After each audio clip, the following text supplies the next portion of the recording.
Uh-oh. It hits Adele, and the Angels walk it off in the bottom of the ninth. Wow.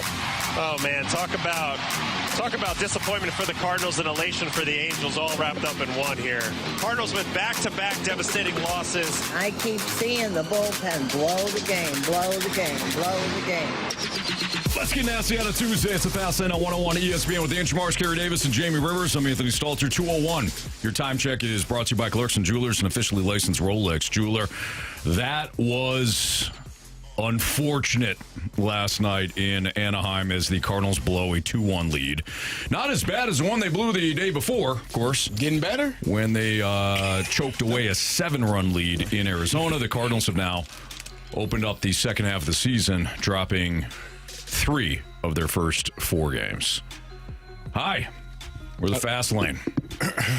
Hello, Anthony. Hi, Anthony. Be your tour guide through Cardinals hell for the next 4 hours. Are you sure that last night wasn't on par with the 7-0?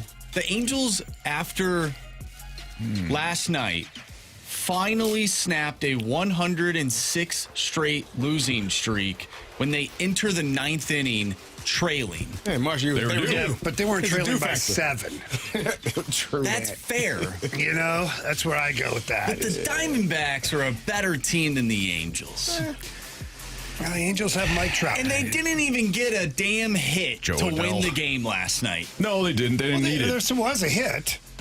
It was hit by pitch. Yeah, that's Are you still a guys? hit. Are you guys slightly? I'm just slightly. Are you slightly pleased with the fact that Riley O'Brien didn't just walk him? He hit him to. I mean, he owed that guy. That guy hit a home run earlier in the game. I would have preferred Why would the you not pitch buzz the tower? be over the plate for a strike, but had he done that, I mean, that pitch might have been sitting in the stands. So. Yeah, who knows? Yeah. He probably had the green light on 3-0. Guys, we should have seen this coming. Riley O'Brien hit a guy in the All-Star game. Oh yeah. And, You make a joke about it, but he hit another guy in the 9th inning, too. He did. He hit 2 guys. I wonder if I don't there's mind something it. This there. guy's sending messages all through the league at this point. I don't care if it's an exhibition game or a regular season game. Yeah. One of you is going to feel my wrath. I think the bigger issue here, the one that is truly to blame for last night's loss, is Jordan Walker. He's got to catch that. You know, he's going back. He's got to make a play on that. Come on, man. Come on, man. You know? This is not. We've had enough Jordan Walker slander If you're for going to 2 be an years, MVP, brother. if you're going to be an MVP, you got to get back to the wall. You got to make How it. long did he take? Let me tell you something. The hustle, the hustle that you all were frustrated from Fermin a couple of days ago, Jordan Walker showed that hustle when that ball bounced the off wrong the direction. ball. No. He hustled, ran to the ball, and got that ball back in before that runner could cross that plate. Carey, true or false, Cardinals win that game if Jordan Walker comes up with that catch? No, false. Well, it's still going to be a tie game. He catches it. It's first and No. third. Probably first and third. The runner was at third tagging. No, it's first and First and second. Second, I believe. It was No. first and second. First and second. Go look it up. You can look it up. I'll look it up. Yeah. Anyways. It was first and third. Correct. If he catches it, the runner tags, he scores. Let's take a peek here. Pretty sure it was first and second. It was Trout first and struck third. out swinging. Got a base hit, then a hit by pitch. Yeah. Yep, then there was a single, hit by pitch, it was first and second. And then Grissom doubled to right. So that it was was a first double. and second. So if he catches that ball, It's first and third. He's still got a shot. Double plays in order, Marsh. well, it probably would have been bases loaded. Or O'Brien would have hit the guy. Okay, I mean, Maybe. you know. All right, look, in all seriousness, baseball has a way of exposing teams. Great teams, good teams, average teams, bad teams. Baseball has a way of exposing baseball teams throughout the course of a 162-game season. This is why the trade deadline exists. Because at some point, even if you're a really great team, you know you have weaknesses. Baseball has exposed it at some point. Either exposed what you thought in the offseason or exposed in the first half your weakness, and you got to make trades. Has baseball finally exposed the 2026 Cardinals? Baseball finally got around to exposing the Cardinals? Or do you guys still fall into the camp of, if you fix the damn bullpen, you're probably a shoe-in to at least secure the third wild card? Are we talking about in general or last night's game? In general. Oh, okay. Because I was going to say last night you were up and your all-star closer Correct. was in the game. Yes. Yeah. I don't think that part is what you're talking about fixing. But as a whole, What'd you call me? Jamie, it's been a while. We're back to that, huh? Yeah, sorry. I probably earned it. Carey. Nice. Yeah. I think you're right. Yeah, the bullpen needs to be better. Or is both true? Did it just expose your biggest weakness? Yes. Your biggest weakness Yes is the and bullpen. yes. Pitching has been. I mean, Kyle Leahy was dominant last night. Yeah. He was filthy. Yeah. Like that sort of performance last night. I know it's against the Angels, Doesn't matter. but he was filthy. The way he was dotting the heavy sinker that he threw a couple of times to Trout, including his first AB. Yeah, it's pretty ballsy. I'm not going to lie. That was nasty, man. It looked like he was throwing an anvil to Mike Trout, who could do nothing with it in that first at-bat. But the way he was dotting at the outside pitch, his command was outstanding. So the pitching has been good. In some areas, it's been very good. And as we talked about last night, it was not an example. The offense has been excellent. It's the pitching. Or, I'm sorry, it's the relief pitching. It's the bullpen, and there was a couple of starts earlier in the season where Dustin May had a terrible blow-up and whatnot, but for the most part, I feel like at least once or twice a week we're talking about the bullpen for the entire season, to where there's just once or twice a week we're like, woof. Even if the Cardinals are winning, we're still like, woof. Well, it's how the season started, right? That was an omen. Yeah. They were bad. Yes. We were frustrated. Well, they've been consistent. Carey then. specifically. They have been Right? consistent. I've been more bothered by the catchers than anything this season, honestly. There's nothing that has pissed me off more than them damn people behind the plate. I won't even call them catchers no more. Yeah. Just the men that stand or kneel or squat behind the plate. Okay. Fair. The bullpen was okay in May, but like they've been just awful. Do you feel as though then, if the Cardinals are just a strong bullpen away from being the third wild card? I think the Cardinals are a strong bullpen away from being one of the top 4 or 5 teams in Major League, or not in Major League Baseball, but at least in the National League. But that's not going to happen this year. So I've put that to bed. I don't expect this team to be like, this is their ceiling right now, at least for me right now, because of how bad their bullpen is. It's not good. It's not fun to watch. This fun team that we've watched for a majority of the season, I'm starting to be like, man, this is not fun anymore, because these guys are going out there, they're either putting up 7 runs or they're taking a lead to the 9th inning, and I have no idea if they're going to win the game. No clue. Even if they had 7 runs on the board and we're leading 7-0, I don't know if they'll win this game. That's where I'm at right now. The things have kind of flipped too. Before, it really did feel like the Cardinals delivered that timely hit consistently.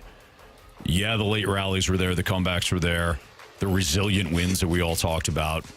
That was real. We didn't imagine it. But at the time, the timely hitting was consistent for the Cards. And now it feels like almost every inning is like a survival. And Monday night was a perfect example of that. 2 runs in the second, and they basically do nothing for 7 innings. Offense goes quiet like that. Every pitch in the 8th and the 9th suddenly feels astronomical.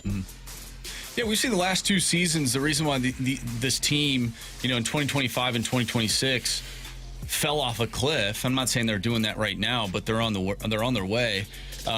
Is because of pitching. And you talk about all the time how important pitching is, and we just have to wait for it. And it kind of stinks because we've seen some really good production from young players in the lineup, and they're doing really well, and that's exciting. But we just have to wait for the pitching. The bullpen is just not fun to watch at all. Like, the first half was, how is this team going to find a way to win? And now it's, how is this team going to find a way to lose? That sucks. We didn't sign up for this. I guess in some respects we probably did. We didn't really sign up for like we signed You up for. expected it to be way worse than this, brother. Like, I expected this on a nightly basis. What are you talking about, man? No runs scored, bad pitching, You bad didn't think this team outfielding. was going to have any. Yeah. What's wrong with you? They should have had, I don't know, 40 wins by now, according to our expectations coming into the season. Maybe 35. They were supposed to be terrible at this point. 35? Come on, man. Does anybody have less than 40? Hey, no. That's how bad you nobody that's how bad is you less than thought they were 40 gonna wins be. right now. Or the Rockies a couple of years ago, the White Sox. White Sox. Well, the Angels, Anthony, have 40 wins right now. Yes, There they you go. do. That's Now what you they expected the Cardinals to be. No, I didn't expect yeah, that you bad. did, Anthony. And the Dead Rockies last have in the 40. division is what you thought. Okay. Am I wrong? Don't tell Dead me I'm last? wrong. No, I didn't think dead last. In the division? Yeah. Who did you think would be? Who did you think they would be better than? I've grown The up. Reds made the grown up with- playoffs last year. Grown up with the Cubs, Pittsburgh Pirates. Yeah, just the Pirates, I had They them got last. dudes Horrible. that throw gas. Yeah, they thought they were going to trade him at the deadline. They might still. For as bad as the last two games have been, the Cardinals have not lost any ground in the wild card. So Well, that's that is good. a positive. The Marlins, if we think these last 2 days have been bad, the Marlins have lost 7 in a row. Welcome back to reality. All those Miami Marlins. all those fans, all 15 of them, having a bad week. Yeah, they're upset. No doubt about it. Arizona lost last night to the A's. That one stung, Jamie. Nolan Arenado got his 2000th Oh, hit. yeah. Don't care. Didn't win. He cared. He cared. You don't think that man cared? Well, then he's selfish. Nah, come on. Oh, wow. Hey, man, there's a landman hit a mark in baseball. Would you rather go 3 for 3 in a loss or 0 for 3 in a win? Yeah. How many times you doing it? I'd rather go 3 for 3 in a loss. You better believe it, brother. I'm getting paid at the end of the my year. 2000 hit. I'll sign with the winning team. It's a team game, brother. I did my part. Yeah. I guess the Cardinals, they really just need to kind of stay in the hunt somehow. Like, again, they lost 2 games in a row. Just survive. Terrible It's games. baseball. Or actually 3 games in a row at this point. Just survive. But, yeah, just survive and see what happens. And they can still win the series, fellas. They Yes, certainly they can. Absolutely. You know what I like how we've spun this into a positive thing, guys. Yeah. There's always tonight. Always tonight. Yep. Yeah. All right. The SEC has spoken about seeding from the Seceding. Succeeding. I knew that looked. That's not spelled right. It's is it? not. I don't think it is. Succeeding. I think I spelled it wrong. This says SEC seeding. About breaking SE. away. Yeah. Departing.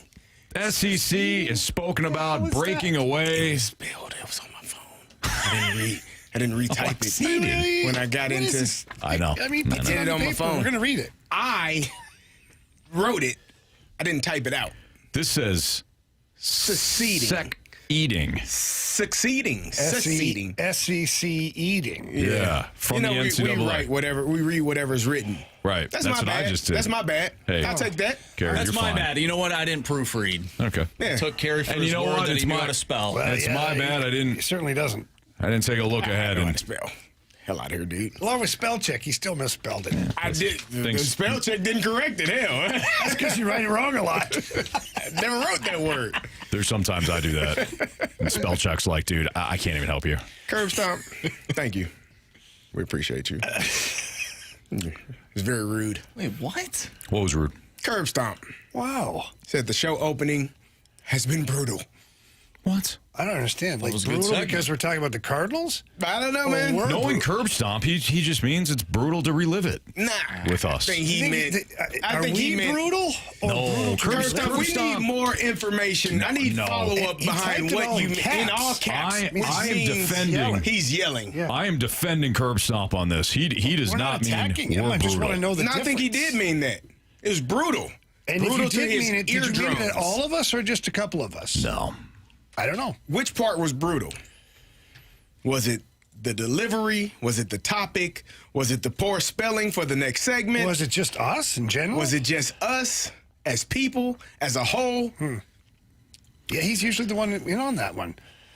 Now he's Curb not stomp, responding. Is he having a bad day? I don't know, man. No, I'm telling you, Maybe he needs a hug. living with us. He's Give him living. that, He's reliving this thing with us, and he's audio. not happy about it. Audio Not one bit. What do you think a hug sounds like over the radio? Bacon Rap Wiener is at us now. He says, y'all sound a little brittle. Elderly men over there. Who said that? That was Bacon Rap Wiener, man. Whatever, You know what? I'm not going to let you talk about Carey that way. No chance. I'm not the old man. Oh, DLW 1904 says he doesn't like the nasty. He said the Cardinals are brutal. Okay. No, but DLW 1904 he's commented a couple times. He doesn't like how we start off with "Let's get nasty." He doesn't like how we get nasty every day. Every damn want to day. get nasty every day. Let's Every just shit get I nasty could start every day. mixing it Nasty up. as you We can only get. get that sounds nasty like a 5 good out deal of to 7 me. days of the week. I mean, come on, man. Yeah. I could open it up like, "Let's get kind." No, that's Here in the fast lane, I don't want to. you ever wake up at home? You gonna try it again? Let's get lovable. That's tough. You ever wake up at home on the weekend and first thing you say is, "Let's get nasty"? No, I've never said it outside of these airwaves. I've done that a few. Let's get nasty. Let's As have you? soon as my eyes open, let's get nasty. I mean, it's not about like a saying. It's Kick the about dogs out of the room. true. They can stay. Judging. It's a lifestyle. How you do that? For us. There is only one thing from this show that follows me into my life outside of work, and that is anytime I hear someone say, or I read, "as a whole." Yes. I I do it cannot too. help but Yeah. say somebody's name. I do too. I do too. I hear can't help people it. on TV, and as soon as they say, "Well, as a whole," I just want to say somebody's name. I know. Yeah. Yeah. Okay. All right. So we'll talk about this SEC breaking off from the NCAA next on 101 ESPN.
Before we dive into this next segment, I want to issue an apology to my guy, Carey Davis. Turns out you did spell succeeding, leaving correctly on the rundown. I did not read it right. I apologize, Carey. And I apologize as well. I also have to let everybody know that Carey has refused to say anything the rest of the segment until he is also issued an apology by Jamie Rivers, who went after him pretty hard in the last segment. So, Jamie, is there anything you'd like to say to CD? More so to the listeners. Okay. You're welcome. Wow.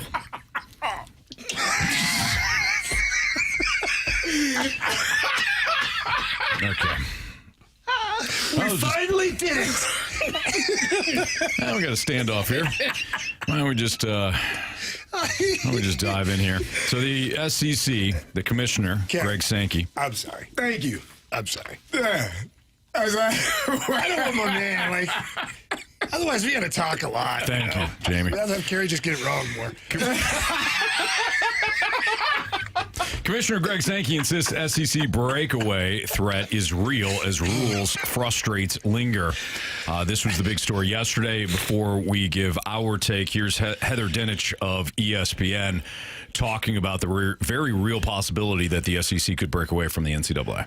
Oh, it's very real, and this is something that has been going on for months because SEC presidents and chancellors have been talking about this since about February when they met in Nashville to talk about options of self-governance if they cannot get federal legislation. I mean, that's where the conversations are. And you can look at the Big 12 and the Texas Tech incident with Brendan Sorsby as an example of what this means. Because when you're talking about breaking away from the NCAA, you're talking about making and enforcing your own rules. In that case, the NCAA wasn't able to enforce its own rules on gambling. So the SEC and Greg Sankey will tell you, we already do make some of our rules and enforce them, but if they can't get help from the federal government, get some antitrust protection so that every time they try to make a rule, the NCAA, they don't get turned around and somebody sues them for it. That's what these conversations are about.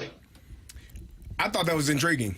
You know the Brandon Sorsby case where Texas Tech was willing to allow him to play. They had judges in Texas that were allowing him to play that. I don't know, went to Texas Tech. Surprise, surprise. Mm-hmm. And the Big 12 was like, hey, we need some type of ruling on this. And the NCAA was like, we can't do anything. It's not our business. They have no say in any of that, to where the Big 12 had to go to federal court to get an opportunity to remove Brendan Sorsby from actually playing football this year. And listening to Heather Dinich talk about it, she's basically saying the SEC sees that the NCAA has zero power. They can't stop a player from gaining more years of eligibility. We saw that with Diego Pavia. We've seen it with Trinidad Chambliss. Like, we've seen it time after time. They have no say. And so the SEC is basically like, well, what are we here for? Mm-hmm. What governing power do you have? We have rules that are in place that we would like our players to abide by. But when they go to the power that is above us, you basically tell them, hey, have at it. Do whatever you want to do. So to me, it's interesting. But my follow-up question to that, if you are to secede from the NCAA, where do you go? Who do you play?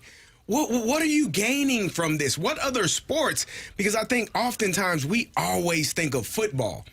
But there are many other sports in the SEC and at these universities that could be impacted by it as well. Men's golf, women's golf, volleyball, softball, baseball, hockey, if you have it. Whatever sport, basketball, men's and women. Like, there are so many other sports that are impacted by this that don't just play SEC teams. Mm-hmm. They got other conference games and non-conference games that they have to play. You got 30-some games in the SEC for basketball. You going to play all of those against your SEC opponents? Right.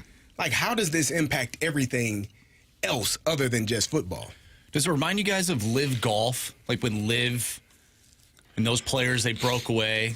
Your thought is, what the heck is this? That's kind of what that would be for me. But Live always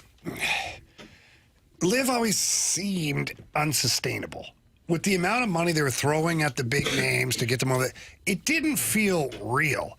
And it's showing up now that there's some serious financial problems. There's members of LIV and all that are going through a court process. Who'd have thought? To get paid. All that stuff. Whereas the SEC, like, that's sustainable. It is, but I'm talking about more so from the idea of who are you playing? You're playing. You guys think you're the best conference in the world? Why don't? Well, you guys haven't been in a national championship in 3 years. Yeah, but I think it takes one conference. I don't see this, and this is just my opinion. I don't see this as, hey, we're the SEC, we're the best in the nation. Mm-hmm. I see it as, hey, you know what? We'll be the first ones to start doing this, and then the Big Ten can get involved. I agree. And then we can get some kind of, order in here. We can make things right. That's the way I look at it. That's fine. I think Jamie's right. It just opens the door for the other conferences to say, yeah, us too.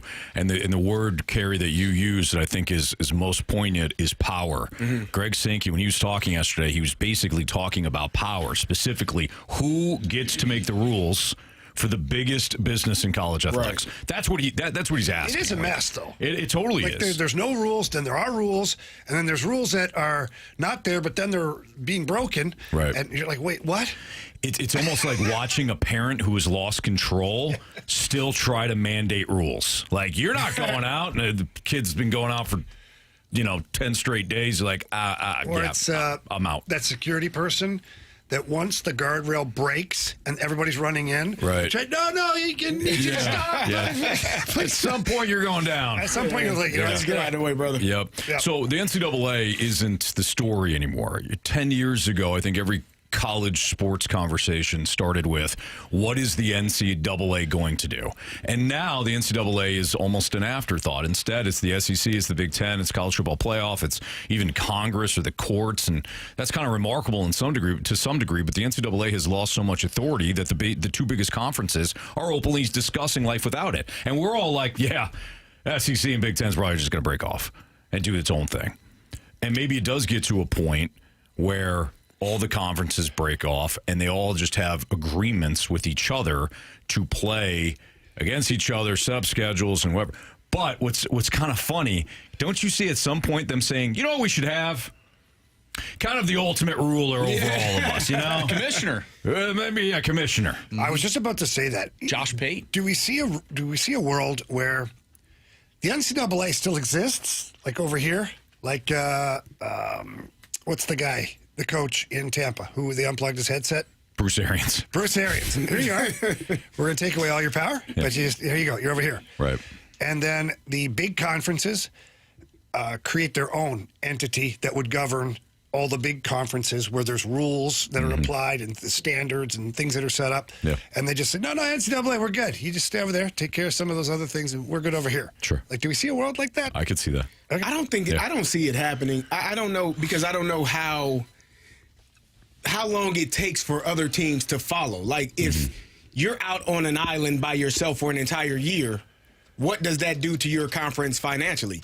Like, I know the SEC has their network and they have games that they can play and do all of that, but who's going to show up and watch Vanderbilt and Kentucky play over and over again without Diego Pavia? Like, without, like, the Vanderbilt of old? Like, at what point is it going to be, yeah, this is just nonsense with these teams playing against one another? But you're just assuming that they play within their own conference. Where else are they going to play? What I'm thinking is that once they open the door to do this, the Big Ten is right behind them. I don't know that to be true, though. I don't know it to be true either. That's what I'm saying.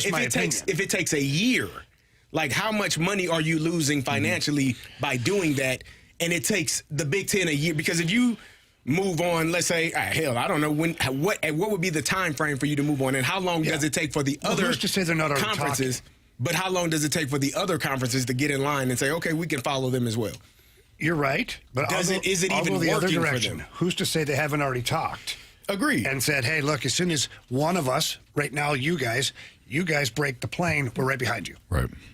Like, I don't know that to be true. Yeah. Just like we don't know to be true, like, how long it could take. Correct. Like, who knows? So, I think, Carey, you do bring up good points, though, in that, okay, do it then, SEC, and then what's the ramifications? Yeah. But I do think that once the SEC does it, I don't think the Big Ten's going to be like, oh, no, we like you, NCAA. We still think you're doing a great job. Jamie thinks there could be collusion No. Not like that ever happens in people sports. talk. No, It doesn't never. mean it's collusion. Yeah, it's definitely People collusion. talk. It's a free country. So I'm thinking from like a branding perspective. Let's say the Big Ten and SEC were to break away. Mm-hmm. Would they still be called the SEC and the Big Ten? Or would they be called something new? It might be And called a new conference. how but would- how two would that divisions are the SEC and the Big Ten, just like That's Major fine. League Baseball has the American League and the National League. Yeah. How would that affect certain things, though? Again, like name recognition. Are certain teams that are not good that are in the SEC and Big Ten, do they get to come over as Yeah. well? And they play all the other teams that are not good from the Big Ten. What would be interesting is if they set up a league like Jamie was just saying, where they have the SEC and the Big Ten. They have separate leagues, right? And you've got X amount of teams in both. And then they mix in, and it's got to be even. So Of course. 15 on each side or whatever. A couple 20 of on blood each side. donors in there. Well, everybody else plays its own schedule, right? Like whatever. But they introduce what they do in the EPL, where you can have relegation. Oh, that'd be kind of cool. That would be kind of cool. I don't hate it. Last team in each league. Sorry, you're going back to the NCAA. Yeah, but no. You've been relegated to the NCAA. Yeah, right. Yeah, exactly. Yeah. Now get out of here. Yeah, and there's some sort of like tournament for the lower teams, we'll call them, and then they get elevated. Two teams get elevated, promoted, and the other two teams get dropped. I think that's exciting. I think it would be too. Yeah, I don't know. Give you something to play for Don't too. know how much time it would take to organize a system like that where everybody agrees. We But almost need like one governing body to kind of oversee this. imagine Like that. what they have now? Yeah, exactly. Yeah, Guys, I'm kind of concerned. That would, if Notre Dame wants to stay relevant, they would have to join a conference. Oh, Nah. maybe. Good call. All right, it's Fastlane on 101 ESPN. What? Do we tell them? Yeah. Mahomes' long body had an idea. Oh, now Said let's leave that no. to yesterday. Go ahead, guys. Nobody's safe. Jamie, go ahead. Yeah, that's rule number Says, one. teams could get relegated to the MAC Yeah. and play on Tuesdays. Those teams that got relegated should feel great pride to join a conference that plays on Tuesdays and Wednesdays. There you go. Unlike any other conference, because they're too scared to play in front of 15 people Yeah, here. The water boy says in the middle MAC of the Midwest. is the most amazing conference. Thank you. That's what it stands for. Exactly. Good call, bad call. We'll play it next on 101 ESPN.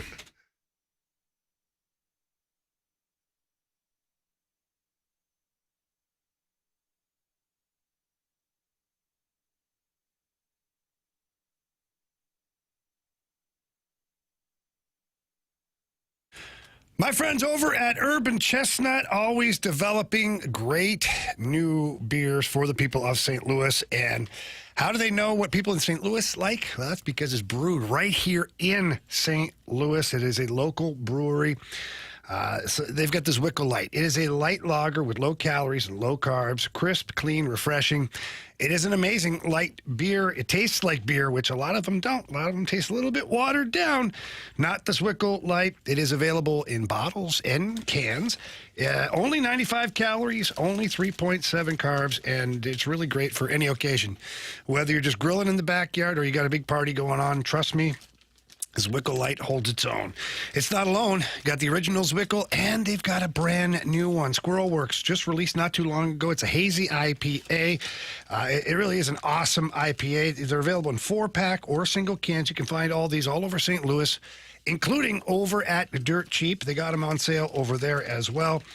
And some of your local restaurants are starting to get taps for both of these. So when you're out there having a bite to eat, ask them if they've got that Zwickle Light or the Squirrel Works on tap.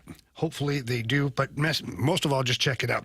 For more information regarding any of these or any of the other beers that Urban Chestnut has to offer, visit urbanchestnut.com.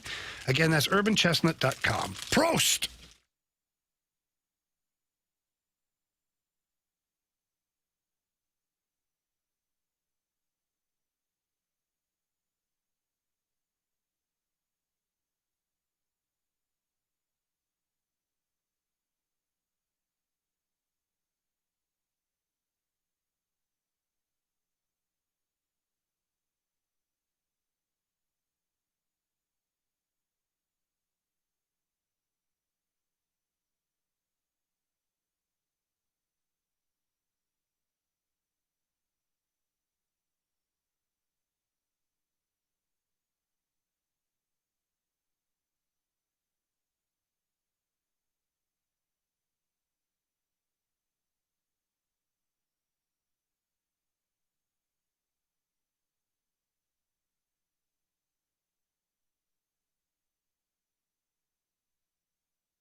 101 ESPN Sports Center.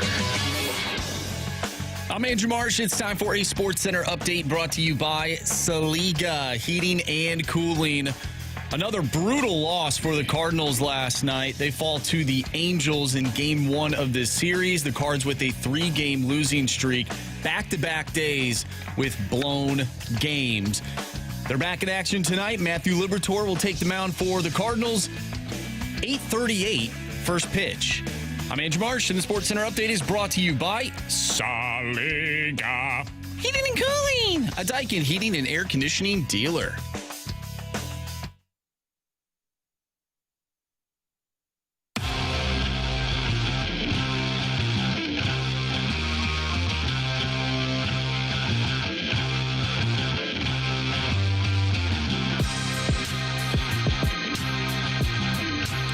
We're going to play a game of good call, bad call. And there's a series of stories that, Marsh, I know you worked with Jamie on, and we're just going to kind of discuss whether or not we think it's a good call or bad call. Yeah, let's start off with the NFL Hard Knocks. We love Hard Knocks. Fun show. Kerry doesn't like it because it's something that he lived, although he did enjoy the off-season Hard Knocks a few years ago with the Giants. Oh. That preseason Hard Knocks is... give you a little PTSD. A little stressful. Yeah. So Hard Knocks is following the Seattle Seahawks. The Seahawks just won the Super Bowl. Do you think this is a good idea for them to cover the Seahawks? Do you find that team to be interesting enough? Yeah, and we had talked about this before, just to get a little more context. You look at when the Jets got covered. The Jets are always an ish show, so they're always fun to cover. And some of the other teams that got covered, you know, there was a storyline there. There was a big hot take or a oh boy or a young player or something polarizing. I don't know if the Seahawks are that interesting. Sam Darnold's kind of vanilla toast. Yeah. The coach is kind of the same way. Cooper Kupp kind of the same way. Hey, who sticks out? I mean, they got Jackson Smith and Jigba. Mm-hmm. You know, he's a big name. Yeah. I don't know him very well, but you can't just have everything about him. Yeah. So my thought was is that even interesting to cover the Seahawks? So I think if Hard Knocks approaches this as we're going to dive into more of the X's and O's and kind of the young genius head coach in McDonald and the journeyman Sam Darnold and how he started to, how he landed in the right spot with Seattle. I think the hardcore football fans will enjoy it. The casual ones, to your bigger point, I don't think Seattle is interesting enough. And that's kind of my point, is as much as I love watching football, my passion for X's and O's is not close to what you and Kerry have for. Yeah. And so therefore, when I'm watching, if I'm watching the coach do over 10 million different plays and options and stuff, after a while, I feel like, was it The Beautiful Mind, where there's all these numbers going around, these symbols.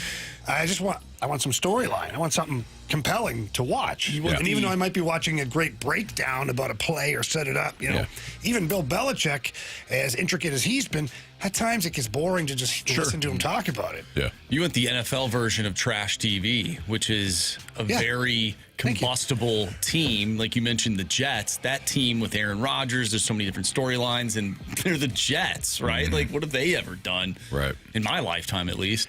So you're now following a pretty well-oiled machine. What will that look like for reality TV purposes? Yeah, we'll see. I'm sure the NFL, they always do a pretty good job of these things. So we'll see. I just, on the surface, I was like, I don't know if I'm right. I'm like, I'll wait a week or two to see what people say about it before I start over from the beginning. Sure. You almost need a good controversy, or like a John Harbaugh situation. He's taking over in New York, and that's more he's coming over from Baltimore. You've got Cam Scadaboo, who's coming off the injury. You've got Jackson Dart, who's young, brash quarterback. I think that would probably be a better storyline, but of course you just had the Giants. The best one, although I don't think it would have been okay to, would have been to follow the Patriots. They've got some things going on over in New England. Yeah, like what? I'd say so. Well, they traded for A.J. Brown. And they just went to the Super Bowl last year. Drake made the young quarterback. Is he as good as he was, or was it a weak schedule last year? obviously Mike Vrabel, that whole thing, and then A.J. Brown. Like, that to me is way more eyeballs on that. Now, I'm sure the Patriots would have to agree to that, and I don't think Mike Vrabel would have. Right. I think the Seahawks could be interesting. I think, and the reason I say I love football, so I think getting a peek inside, they just won the Super Bowl last year, and then I'm looking at the roster, essentially the same team. Kenneth Walker III is gone. Jadarian Price was drafted. Zach Charbonnet will be back. Defensively, like, I think that there is probably what you will probably see is, like, for a football junkie, is like the competition level of that defense going against that offense. Sure. And they got a new offensive coordinator. Obviously, Clint Kubiak is no longer there. He left. Like, how does that change the offense? But I think the defense is probably didn't get enough credit because Jackson Smith-Njigba was Offensive Player of the Year and had an outstanding year, and Kenneth Walker went off in the Super Bowl in the way that he did. Mm-hmm. But that defense is really what they hang their hat on. And I think that the competition level is probably what you'll see. If I'm trying to break down the angles of what I'm going for to get the audience engaged, it's probably going to be that defense and how aggressive they are, how competitive they are, and how they compete against that offense. Yeah, I agree. Final verdict: good call, bad call, having the Seahawks as the team on Hard Knocks. I say good call. I'll still say good call, but I understand why some would think it would be a bad call. I'll say bad call until further notice. Fair. See how it comes out. All right, Jamie, where do you want to go with this next one? Because there's a few different pieces that we have here. Is this the WNBA one? We can go with the WNBA one. If that's the one we're talking about. So I read a thing today where the WNBA PA. So, okay, let me back it up for context purposes. We've all seen that meme now of Sophie Cunningham pointing at the opposition, right? Yes. The famous point, and everybody's made like so many things. Right. So the WNBA, apparently they wanted to make some T-shirts, posters, something, capitalize on the meme that is the point. Mm-hmm.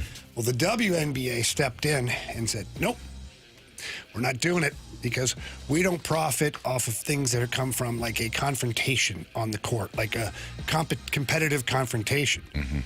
Now they said, Sophie Cunningham, the individual, she's allowed to do whatever she wants with that image. So if she wants to profit off the NIL of this picture or the meme or the video of her pointing, she's allowed to do that. But here, the WNBA PA, we don't support things like that where there's conflict on the court.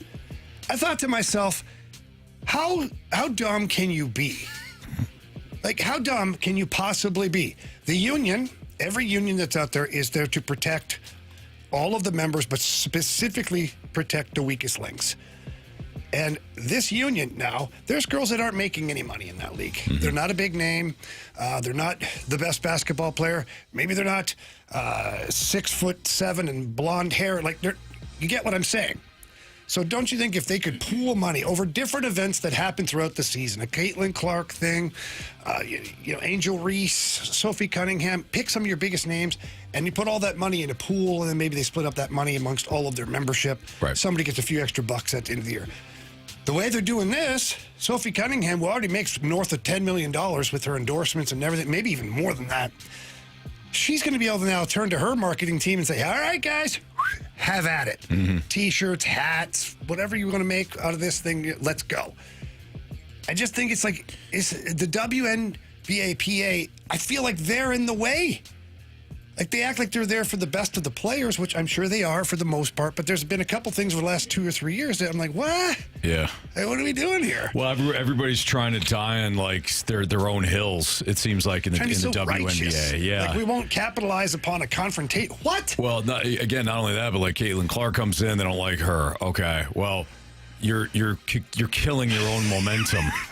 So what you just talked about. There's other things. I mean, you're right. The WNBA can't get out of its own way. They had this longtime coach of the Atlanta Dream that made the comment to Angel Reese, and it was an Australian term that the show. So she used the Australian term of it, and that wound up being a big deal. You're right. The WNBA is showing up for like all the wrong reasons. And I know typically there is no bad publicity, but in this case, there might be. Well, I feel bad because the players. Not this one specifically, but the players are all of the other players are losing an opportunity to get a little bit of kickback on this. Whereas Sophie Cunningham now, she's like, okay, well, fine, I'll take the lion's share of this thing. Right. I don't know. Bad call. Bad call. If I'm Sophie Cunningham, good call. All right, there you go. Yeah. Save me. Yeah. I keep all of it. Don't worry about it. Yeah. You don't want to use it. And I do We're saying understand. good call or bad call by the WNBA PA. It's bad call by them, but hell, Sophie Cunningham is a great call. Yeah, It's all my money. I agree. But I do understand, like, not using an altercation to profit off of it. They're trying to set a standard, because what if the next altercation it goes a step further, just rather than pointing, and now you got somebody punching somebody, and like, we need to use that. So I think that's their way of saying we're not going to utilize anything that could be deemed as disrespectful or altercation. Pointing at an individual. But then what's the next step? I don't know, Kerry. So that's probably why. Getting soft. Good call. Wow. All right, it's Fastlane on 101 ESPN. Don't forget, we got our Daily Drop segment coming up. You want to sound off on the Cardinals? You're frustrated today? You got the Riley O'Brien, angers to you? Great. Leave us a mic drop. Let us know how you feel. One way you can do it is the only way to do it is to go to the the 101 ESPN mobile app powered by Dobbs Tire and Auto Centers. Leave us a Skyly Heating Company mic drop. So again, if you want to sound off, you're ticked today, you're frustrated, we got the Daily Drop coming up, so feel free to use the mic drop feature via our mobile app. We've got what's trending next on 101 ESPN.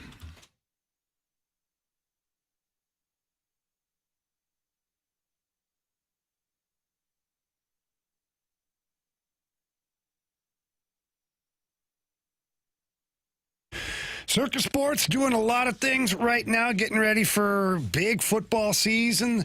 Second half here of Major League Baseball, the World Series right around the corner.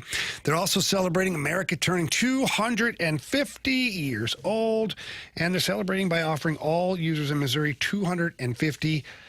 For everyone in Missouri, all you had to do is deposit $250 onto your Circus Sports app. And you can get that app by downloading it at the App Store. It is the white logo. Once you do that and you sign up, you put in your $250, then play through that deposit. Once you do, Circus Sports will reward you with $250 right back into your account. So you can keep playing. You can keep getting in on the player props. You can get in on the parlays. Again, we talk about the futures of a Super Bowl or the World Series. Great odds over there at Circa Sports. They've got bigger payouts. They've got high betting limits. The app is extremely user-friendly, and they celebrate their winners. They don't cap you or shut you down. Nope, they let you keep going because Circa Sports likes to see you win. They want to see you smiling, and they want to see you keep using that Circa Sports app. For more information regarding this or anything else to do with Circa Sports, visit circasports.com. Again, that's circasports.com. Must be 21 or older and in Missouri. Gambling problem? Call 1-800-GAMBLER.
What's in the sports world? What in the wide, wide world of sports is going on here? Here's what's trending.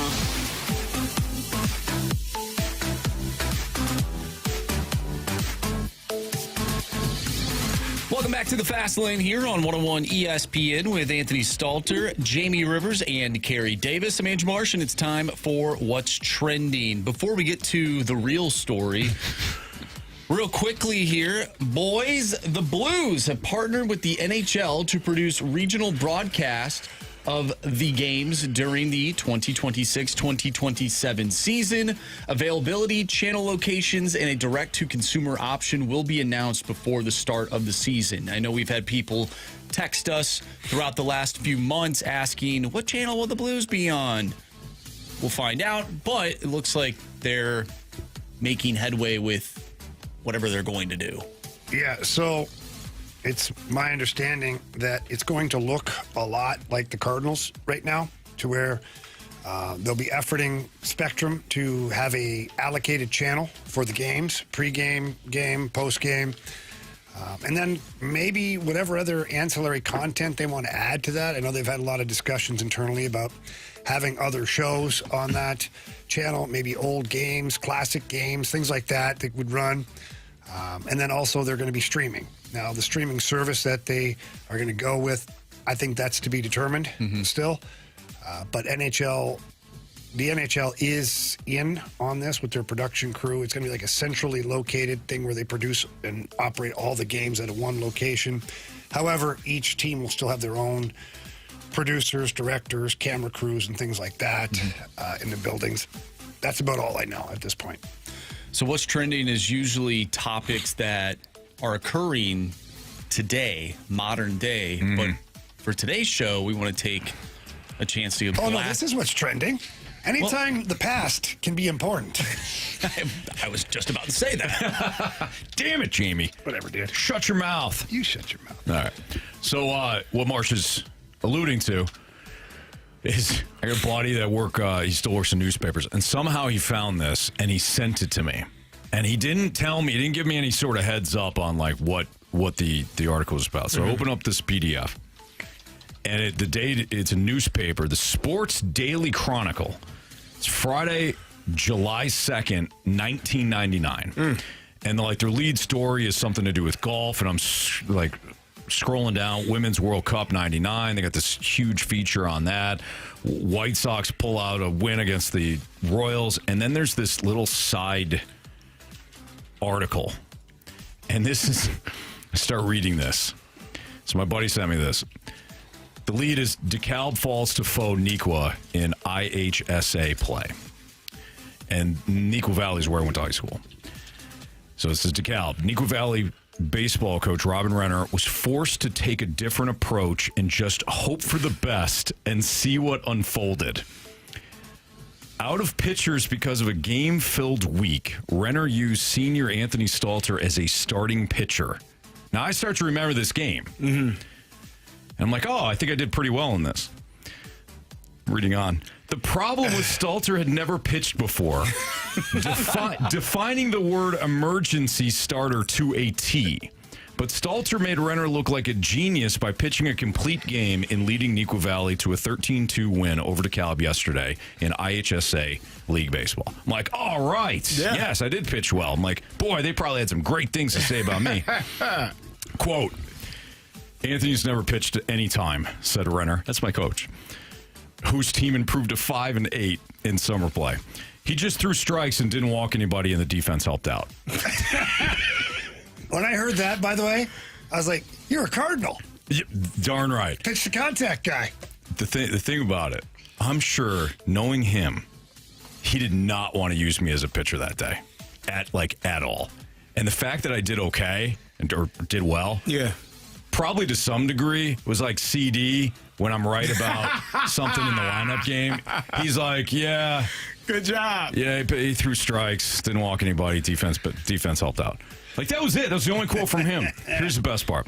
Stalter gave up 8 hits and struck out 2 in the 6-inning game, which was shortened because of the 10-run rule. This is the best part. Quote, I'm disappointed because we didn't make any adjustments at the plate, said DeKalb assistant coach Tony, whatever. the guy, Stalter, wasn't overpowering. I was dying when I read that part. The guy, Stalter, wasn't overpowering. So, like I tell you guys, I didn't have the strongest arm. Mm-hmm. This is evidence. But you from pitched a complete 1999. game. You're darn right. Threw a couple of strikeouts, gave up a few hits. But your team won 13-2, if I'm not mistaken, right? Poor man's Greg Maddux. That's a Redbird winner. That's one way to put it, Marsh. What was your team's nickname? We're the Wildcats. The Wildcats, another Wildcat winner. Another Wildcat winner. Baby. There you go. Apparently, we're only 5-8. We needed the dub. Season wasn't over, though. Were your teammates excited when you performed? Like I'm sure they were. You don't normally pitch.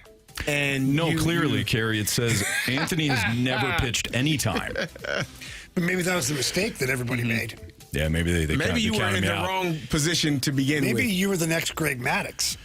I blame the coaching staff. Stalter totally fooled him with a changeup. I blame the coaching staff. They had you out of position the entire time. So you're right, Jimmy. You're throwing complete games up here. Yeah. And they have you playing out of position. Totally. Talking about this is his first time starting. It shouldn't have been the last time, damn it. If that coach knew anything, he'd have said, you know what? Every fifth day, Stalter, you're out there. Right.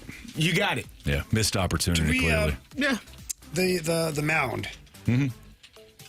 What's the distance from the pitching mound to home plate? In high school, I think it's 60-something. Okay. What's the distance from shortstop to first base? Probably much further. That's much further. Okay. High school, 60 feet 6 inches, so it's the same as he missed his. Major League Baseball. He missed his. Well, that's my point. Yeah, man. Is that the coach? You were. The coach is actually the guy who screwed you. Mm-hmm. Because if he didn't like your arm from shortstop to first base, which is much farther. Yeah. I mean, way farther. He should have stuck you at pitcher. That was the coach from Central Michigan that well, didn't. here's the thing. Well, you know what? Here's the thing. You don't even get there at Central Michigan as a shortstop if the coach in high school does the right thing. Right. So the mistake what took place prior to even getting to FUCMU. That guy, Marshy. You know what I mean? Renner Yeah, guy. Let's definitely. get him on. Clearly, the CMU coach didn't Probably read that won't remember article. me. He did not. He didn't. He did not. Yeah, no, not at all. Yeah. I mean, it's a lot of players that go from position players to pitchers and have success, man. Oh, sure. A lot of these guys. They say, you know what? I'm going to dial in on you. You might have been a fit 5-pitch guy. Who knows? Had you locked in at that time. You guys are nasty awesome. Stuff. Yeah. Nasty stuff. Yeah. I wouldn't. I mean, this guy was clearly bitter when he said the guy Stalter wasn't overpowering. He was clearly bitter. He didn't sound thrilled. No, no, not at all. Well, That's on him, though. That's coaching. That's their fault. The hitting version of soft contact. Yeah, pitch to contact. That's all I was doing. Anthony, you threw a complete game. Might as well call you a damn unicorn. Thank you. 6 innings. Major league guys can't even do 6 innings these days. We're going to text from Stoned 9-Pin. What's Army say? Teams fail players more than players fail the team. You know, I mean, that's a great point. Yeah. Boy, you guys are pumping me up right now. I feel real good about my athletic prowess now. Okay. What do smart teams do at the MLB deadline? What do they identify the most? That's next on 101 ESPN.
Jamie Rivers, Anthony Stalter, our guy Stewie's on the line. And Stewie, one thing I wanted to ask you about today, because I know a lot of people have misconceptions about their credit score and how that could impact their house buying experience. But I know you got great information about how the two things are different. You know what, Anthony, first of all, you got to realize there's over 400 different credit score models. So there's 400 TransUnions, 400 Equifax, 400 Experians. What you see on Credit Karma or your Discover card is not your mortgage credit score. The only way you can get your mortgage credit score is having a mortgage company pull your credit for you. We had an ESPN listener came in and said, hey, my credit score per the Discover card was 610. We ran his mortgage credit score, 725. He was eligible for financing, and he didn't know it for a whole year because he thought his score was low. Another customer came in and said, hey, my credit score is a 625. We have an alternative credit score system called Vantage. His credit score was an actual 740. He got 0.5% better on the rate than any other lender would offer him, and he was able to put 3% down. So don't self-diagnose your credit. Don't look at credit scores from Experian, from Credit Karma or other type of sources. Give us a call. We'll give you a proper credit score, and we'll say to you, you are eligible for better financing than you think you are. Yeah, take the guesswork out of it. Call Stewie. Call him on his personal cell phone number or shoot him a text, and that way you don't have to worry about trying to figure things out on your own because Stewie's your teammate. He's going to be right there alongside you. But you got to call him, 314-324-4440. Again, 314-324-4440. Call Stewie, text Stewie, tell him that Anthony and Jamie sent you in. He loves hearing that. But by all means, please call him. Don't procrastinate. If you forget that number or anything we talked about, what can you do? You can always Google the Bagel Loan. Thanks, Stewie. Have a great day, guys. NMLS number 226715.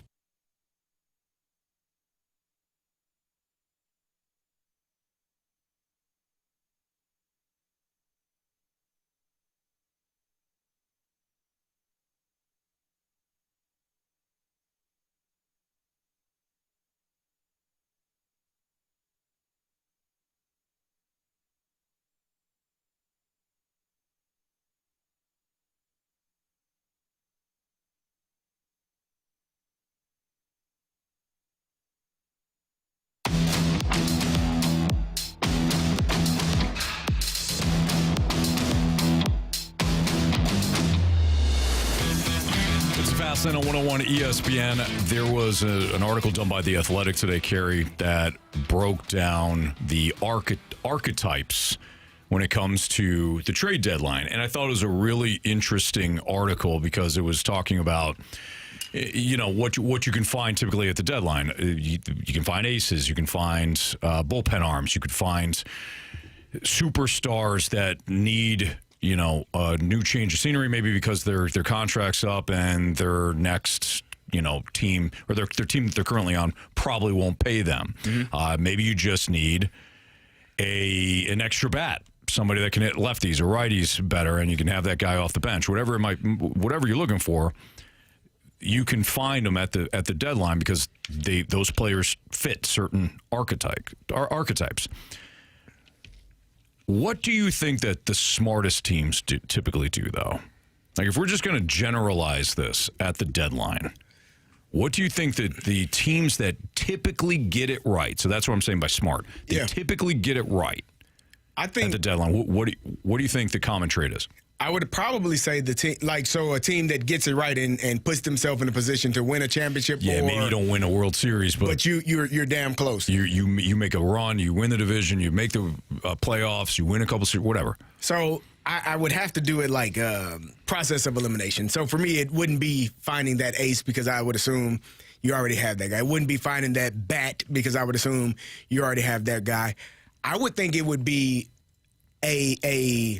maybe like a setup guy or a closer, like that guy that, like, you know, your team, like bullpen help. You know your team is really good in 2/3 of the game, right? And maybe you get to that 8th inning and you get to a sticking point. And you're kind of lost in which direction do we go? And you've been trying to figure that out.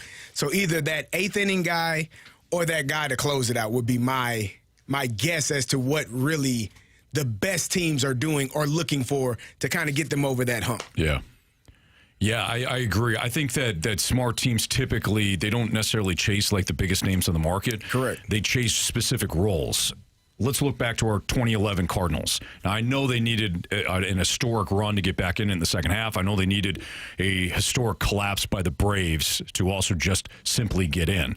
But let's not overlook what John Mozeliak did at the deadline that year. He used one of his biggest trade chips to completely rebuild his bullpen. Mm-hmm.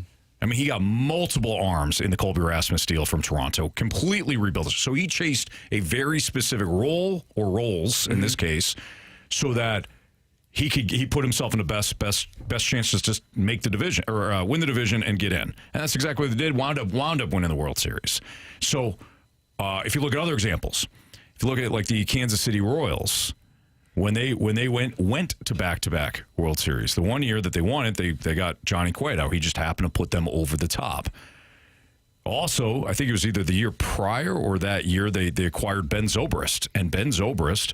And he won the MVP, didn't he? Was he the World Series or I don't know if he ALCS MVP? He may have been. Yeah. But Ben Zobrist was that multifaceted tool that wound up being a huge contributor to the 2015 Royals, by the way, that wound up being a huge contributor on their run. It was also a huge contributor for the Cubs in 2016. He was the World Series MVP. Was he? Yeah. And, actually. Or I figured what? Yeah, no, you're right. 2016 with the Cubs. Yeah. So it's teams identifying what the role is that they want. You know, Mickey Moniak was one of the players that they talked about in the article. Nobody's saying, he's an all-star. We need an all-star. Mm-hmm. The smart teams will say, he mashes right-handed pitching. He can play in a platoon. He can play a corner outfield spot, and he improves a specific matchup. That's what a postseason team is looking for. What hole do we have, and what role do we need filled, and then let's find that player that fills that role. Well, you just mentioned Mickey Moniak in terms of being that platoon utility man. I mean, look no further than what the Dodgers did 2 years ago, bringing in Tommy Edman, sure, who ended up winning the NLCS MVP. That's a great point. So he ended up becoming a really important player for that team in 2025. Last year, he was a good piece, but they had other pieces. I mean, the Dodgers are a super team, so they have a lot of depth. But who knows what that team does without acquiring Tommy Edman in 2025? I think it's a great point because if you think about it, think about all the star power that they had littered throughout that lineup, and it was Tommy Edman, who wasn't even on the team at the All-Star break, wound up being the guy that, won a World Series MVP. And he was injured that season, too. He was. So they identified a very specific need and role, and they found it. So that, I think, is kind of the hidden lesson here. Every contender believes that it has different weaknesses. One club may want a starter, another wants bullpen depth, another wants just a platoon bat. There's no universal blueprint, but the deadline isn't about winning, obviously, the headline and just getting the biggest name. It's about identifying that one missing piece. Well, there are certain teams that get it wrong, too, right? Like, look at the Mets last year, who brought in Ryan Helsley, right, who was a ninth-inning closer, but they used him as an eighth-inning guy, right, and he wasn't good. And that team ended up being terrible towards the end of the season and missed the playoffs. Stud pitcher. He's a stud reliever. We'll just throw. He's going to be fine because he's a reliever. Well, it didn't wind up working that way. And who knows? Maybe as a closer he still fails. But the bottom line is, as soon as he got to New York, he completely fell apart. But when it does go, if we localize this here to the Cardinals, I talked about the archetypes. When it comes to the Cardinals pieces that could be available at the deadline, I'll give you the archetypes. The ace, obviously, I don't have one of them. So when I read these, you guys tell me which one fits, which player that could be available from the Cardinals fits the archetype. So the ace, they don't have. From the Cardinals going elsewhere? From the Cardinals, if you were going to match him to the archetype. The shutdown closer. That's where I think the conversation is interesting. I don't think so. I don't think he's a shutdown closer. I don't think you can focus on the last few outings. All-Star game last night. I still think he was an all-star. He was leading major leagues and tied in the majors for saves on a team that, again, has its warts. Like, if he's on the Dodgers and he's doing that, he's probably 35 saves, right? So I would say Riley O'Brien would be on that list right there. Okay. The one-time star, no, they don't have one of those. The extra bat. Yes. So you think this? Lars Newbar. See, I don't think he's an extra bat. I think he is. I don't think he's the superstar, but I think he's what you viewed Brendan Donovan as. Okay, you know what? I changed my mind. I think you're right, Carey. So I'm looking at the examples that they used: Jock Peterson, Jorge Soler, Eddie Rosario, and Adam Duvall, the 2021 Braves. Remember when they were their outfit was decimated, and they said, "All right, we're just going to bring everybody in." I think Lars would probably fit in that group. So I think that's a good one. The back half starter. So J Happ was their version. Last year's version was Shane Bieber. I don't think the Cardinals have. If we were still getting the version of Dustin May that we got in those 2 out of 3 starts where he was on a no-hit track and complete game track, then yes. Mm-hmm. But the path that he's gone down for the last, 3 to 5 starts, I would say no. So this year's version they list as Robbie Ray. So Dustin May is not Robbie Ray. Right. So I agree, CD. All right, the reliever you've never heard of. I think they've got that. Who would that be? I think Jojo Romero. I would probably... Well, I mean, you could throw anybody that's in that bullpen as a reliever that nobody's heard of. Half the people... Stanik's been great. I would go Soriano. Marsh. I see what you're doing. Stanek I see what you're doing. Been real good. I think they have analytic departments that might not agree with you. He's an analytical darling. Is he? I don't know. Okay. So, is there really anybody that you truly feel confident, if you were a true contender, that you would want any of these pieces on your team? Of the Cardinals? Yes. I think teams will want. I think teams will want Riley O'Brien, and I think teams will be looking at Lars Newbar. If the Cardinals are willing to move on from those players. I think Riley O'Brien has been great this season, but does he profile as a guy that will strike out the last batter in a World Series game or an NLCS? Probably not. He's had a really great year, half a year, 3/4 of a year, whatever we're at now, but. Probably not. By definition, he's not what you would describe as like that gotta have closer at the deadline. Like the Phillies last year, they went out and got Duran. Right. That dude is that type of dude. Or, Mason Miller. If he were available. Like was he dealt last year and he signed? He was, wasn't he? He went to the Padres. And then he signed the new deal. And now they might try and get rid of him again. Which goes to show you how volatile any reliever is, including closers. All right, it's Fast on 101 ESPN. Is Arch Manning the biggest mystery heading into this college football season? If we're going to talk about on the field, is Arch Manning still one of the bigger mysteries? Very polarizing player based on who you're listening talk about him. That's next on 101 ESPN.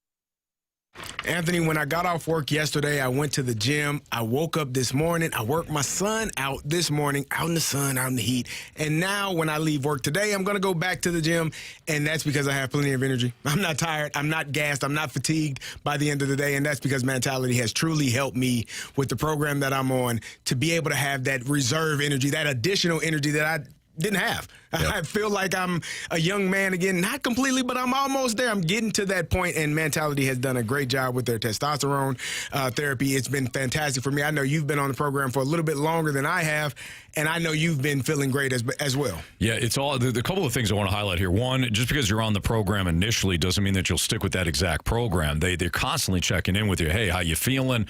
Because there have been times where I've told them, I just, you know what, I don't feel like I did, a couple of months ago. And they'll look at things, so make sure they take your blood again, make sure, nothing else is going on. And, if you need to go up or down in the program, I've done both. I've gone up, I've gone down, just depending on how I'm feeling. But the other thing that I love about mentality is it just feels like everything starts to click for you all at once. You start to go back to the gym. You care more about your diet. You care more about spending time with your loved ones and spending quality time with them. CD, it seems like everything kind of falls into line. Yeah, they run a 100-point blood panel for you. They give you the exact answers of what's going on with your body. It could be testosterone replacement therapy that you need. It could be the peptides. It could be vitamin D. It could be a multitude of things, but they'll get to the bottom of it, figure out, and talk to you in layman's terms, and they're about real medicine. So that's the thing that I love. If you can't get to the two great locations, one in South County, one in Chesterfield, go online today at lowtusa.com. That's lowtusa.com, and that's mentality.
It's Fast Lane on 101 ESPN. Carey Davis, Jamie Rivers, Anthony Stalter, Andrew Marsh. Is Arch Manning the biggest mystery heading into this college football season? It really depends on who you're either listening to or reading, guys, because it from one standpoint, the people that love him are they're all about the traits. He's 6'4", athletic. He's got a live arm, mobility, release. NFL bloodlines, of course. And they'll also point to the fact that he did get better throughout the course of the year. But I was reading an article at The Athletic that had a lot of the people that had to game plan against him. And what they were saying is just, he's not. This is nothing special here. One guy was like, "I doesn't win," which okay, it's a team sport. But then there was other critics that were like, his feet aren't consistently underneath him. Doesn't seem like he fully grasped how to read defenses, and they're really he wasn't the guy we were necessarily worried about in Texas's offense. And I think I would lean more toward, and I know these are anonymous people that are talking, and his opposition. But I would lean more toward the people that have actually had a game plan to go up against him than the people that are just looking at his frame and saying, well, he's got an NFL body. Where do you guys fall on Arch Manning? And do you think he's one of the more mysterious players heading into 2026? I think he's one of the most polarizing because of the name, because of the expectations that were set for him. I mean, we had this young man being the first draft pick first guy drafted before he had played a full game, right? And there was an expectation that he was going to come out and be Peyton. He was going to come out and be, at worst, Eli, right? Because Why do you say it like that? Because Peyton is the greatest quarterback to ever play the game, and Eli is not. How many Super Bowls for Peyton? Two. How many Super Bowls for Eli? 2. Huh. Yeah. The Giants had a good team twice. The Colts and the Broncos had a good team for Peyton. Both those times. Team award, accolades.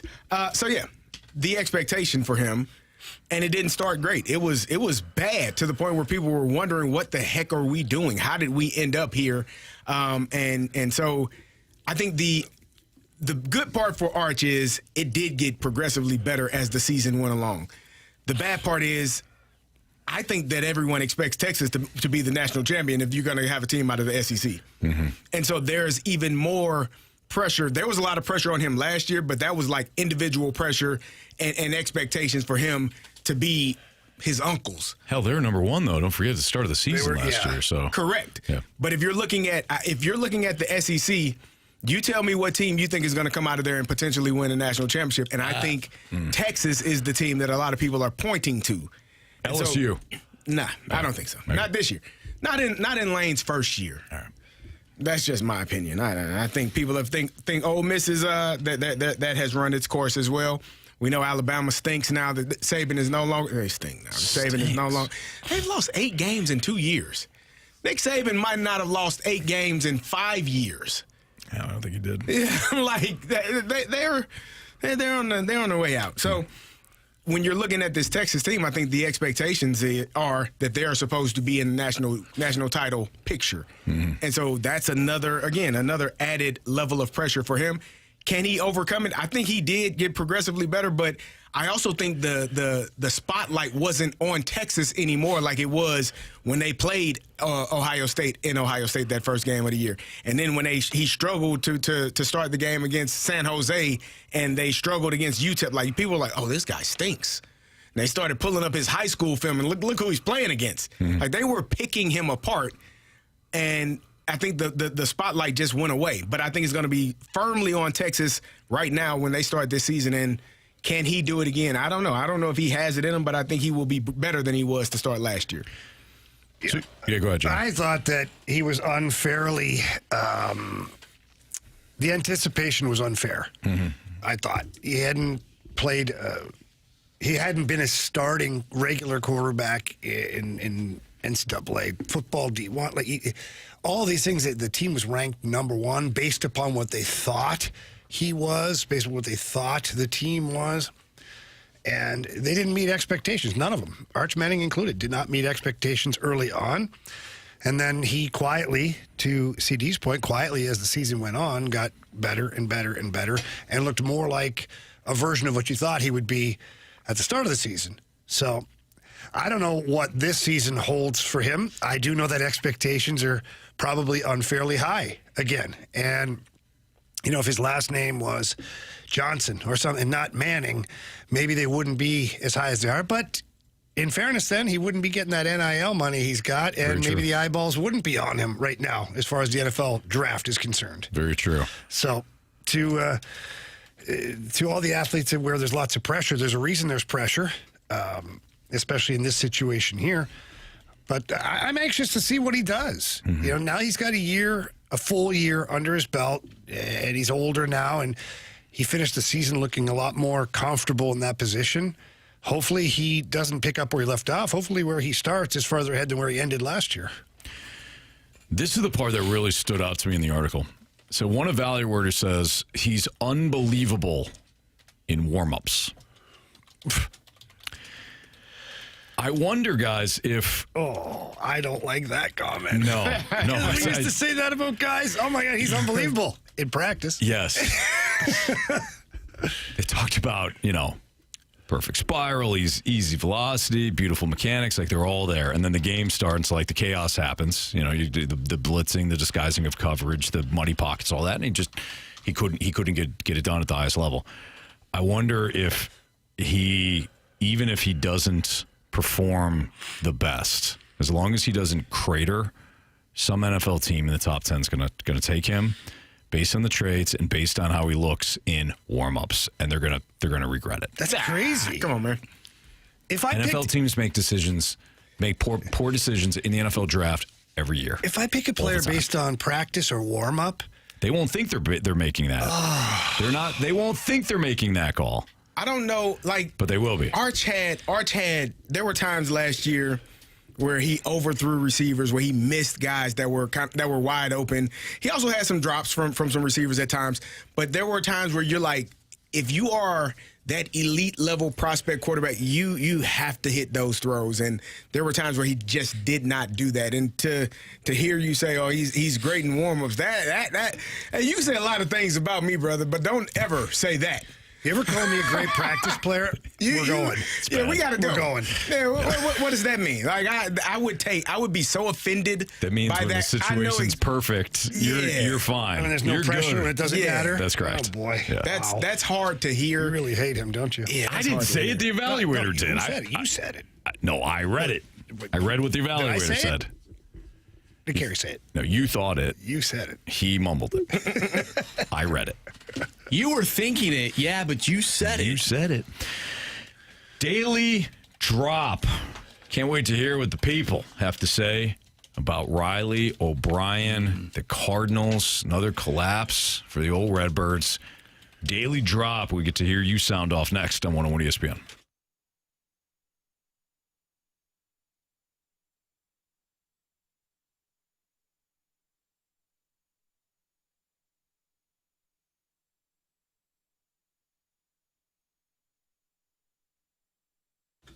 My friends over at Conrad Restoration Services, they do it right. They've been in the business here for over 25 years when it comes to roofing, siding, gutters, any kind of exterior restoration caused by storm damage or whatever else you need. They're there for you. And we know there's a world out there right now where people have hired contractors. They do half the job. They show up 3 weeks later. You're not sure what's going on. That is not Conrad Restoration Services. They do an amazing job, led by Matt Conrad, who, again, has been doing this for over 25 years. He absolutely knows everything there is to know about roofing, siding, gutters, all that exterior restoration. And if you have storm damage, you have to make Matt your very first call. Give them a call. Get them out there. He's going to tell you exactly what's needed. He's not going to tell you what is needed in order to get that insurance claim. No, that's not the way he operates. I had a chance to sit down and talk to him myself, and he wants people to be satisfied customers, not just another number on their books. So please give Conrad Restoration a call as soon as you can, whether it's storm damage, roofing, gutters, any of those things above. When you do call, ask for Matt or Maddie. Tell them that Jamie Rivers sent you in. That number is 314-805-8557. Again, that's 314-805-8557. Or you can visit ConradRestorationServices.com. Conrad Restoration Services, local, experienced, and trusted by St. Louis homeowners.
I'm Andrew Marsh. It's time for a Sports Center update brought to you by Universal Windows Direct. The Cardinals lose last night. Horrible way to lose. Riley O'Brien hit by pitch brings in the winning run for the Angels, but the Cardinals are back at it once again tonight. 8:38 first pitch with Matthew Liberatore on the mound. Coming up next, we have the Daily Drop, where you get the chance to sound off on whatever it may be. Today, it's about your St. Louis Cardinals. That's next right here in the Fast Lane. I'm Andrew Marsh, and the Sports Center update is brought to you by Universal Windows Direct. You'll be saying, I love my windows.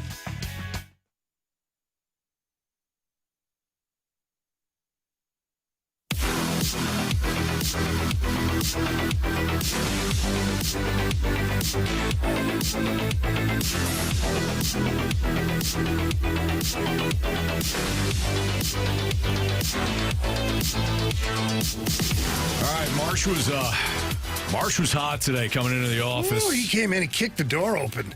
But that door is solid, though. That is. Carey, you know. We do know. Marsh was ticked off. I know a lot of Cardinals fans are ticked off. So we have our daily drop segment that we do. We typically do it in the 5 o'clock hour, but we thought maybe we'll move it up a little bit, capture some of the rage that could be happening right now for the Cardinals. Let's hear from Chris first. All right, short and sweet for you guys on the daily drop. Short and sweet, just like many women have said about my Nevermind. Whoa. The only thing that I don't understand about the close of last night with Riley O'Brien, Jamie said it earlier, and he's absolutely correct. What is Mo supposed to do? Riley O'Brien's it might not have been Jamie. It actually might have been from TMA. Regardless, it's true. He's been pitching pretty well. He was an all-star. What are you supposed to do? The only thing I don't get, there was a moment when it was kind of getting out of control. I think it was when he hit the first guy. And the camera panned over to Ollie. Sorry, this is not as short or as sweet as I expected. But the camera showed Ollie, and I'm looking at him like, there's nobody warming up, is there? Why would there be anybody warming up? This is our rock-solid closer, blah, blah, blah. He hasn't been rock-solid in months. But regardless, I just think the only thing that I would question Ollie about is you got to have, based on how erratically Riley O'Brien has been pitching, especially recently, hitting a guy in the All-Star game, almost sidelining one of the best players in the game, you got to have somebody else warming up to accompany him in case he falls apart. That's the only complaint I have about that. Would love to know your thoughts. Thanks, guys. Yeah, so Chris, I think you kind of outlined it. Very funny, by the way. I think you kind of outlined what often is the struggle for a manager. We, as fans or media, can be detached from the game. We're not making the decisions. We're sitting there from our home or in the stadium or wherever saying to ourselves, you got to have somebody. You got to have somebody up. You got to have somebody up. We have no idea. And Chris, you kind of alluded to this because with the rock solid closer comment, we have no idea what sort of impact that has within the clubhouse. None.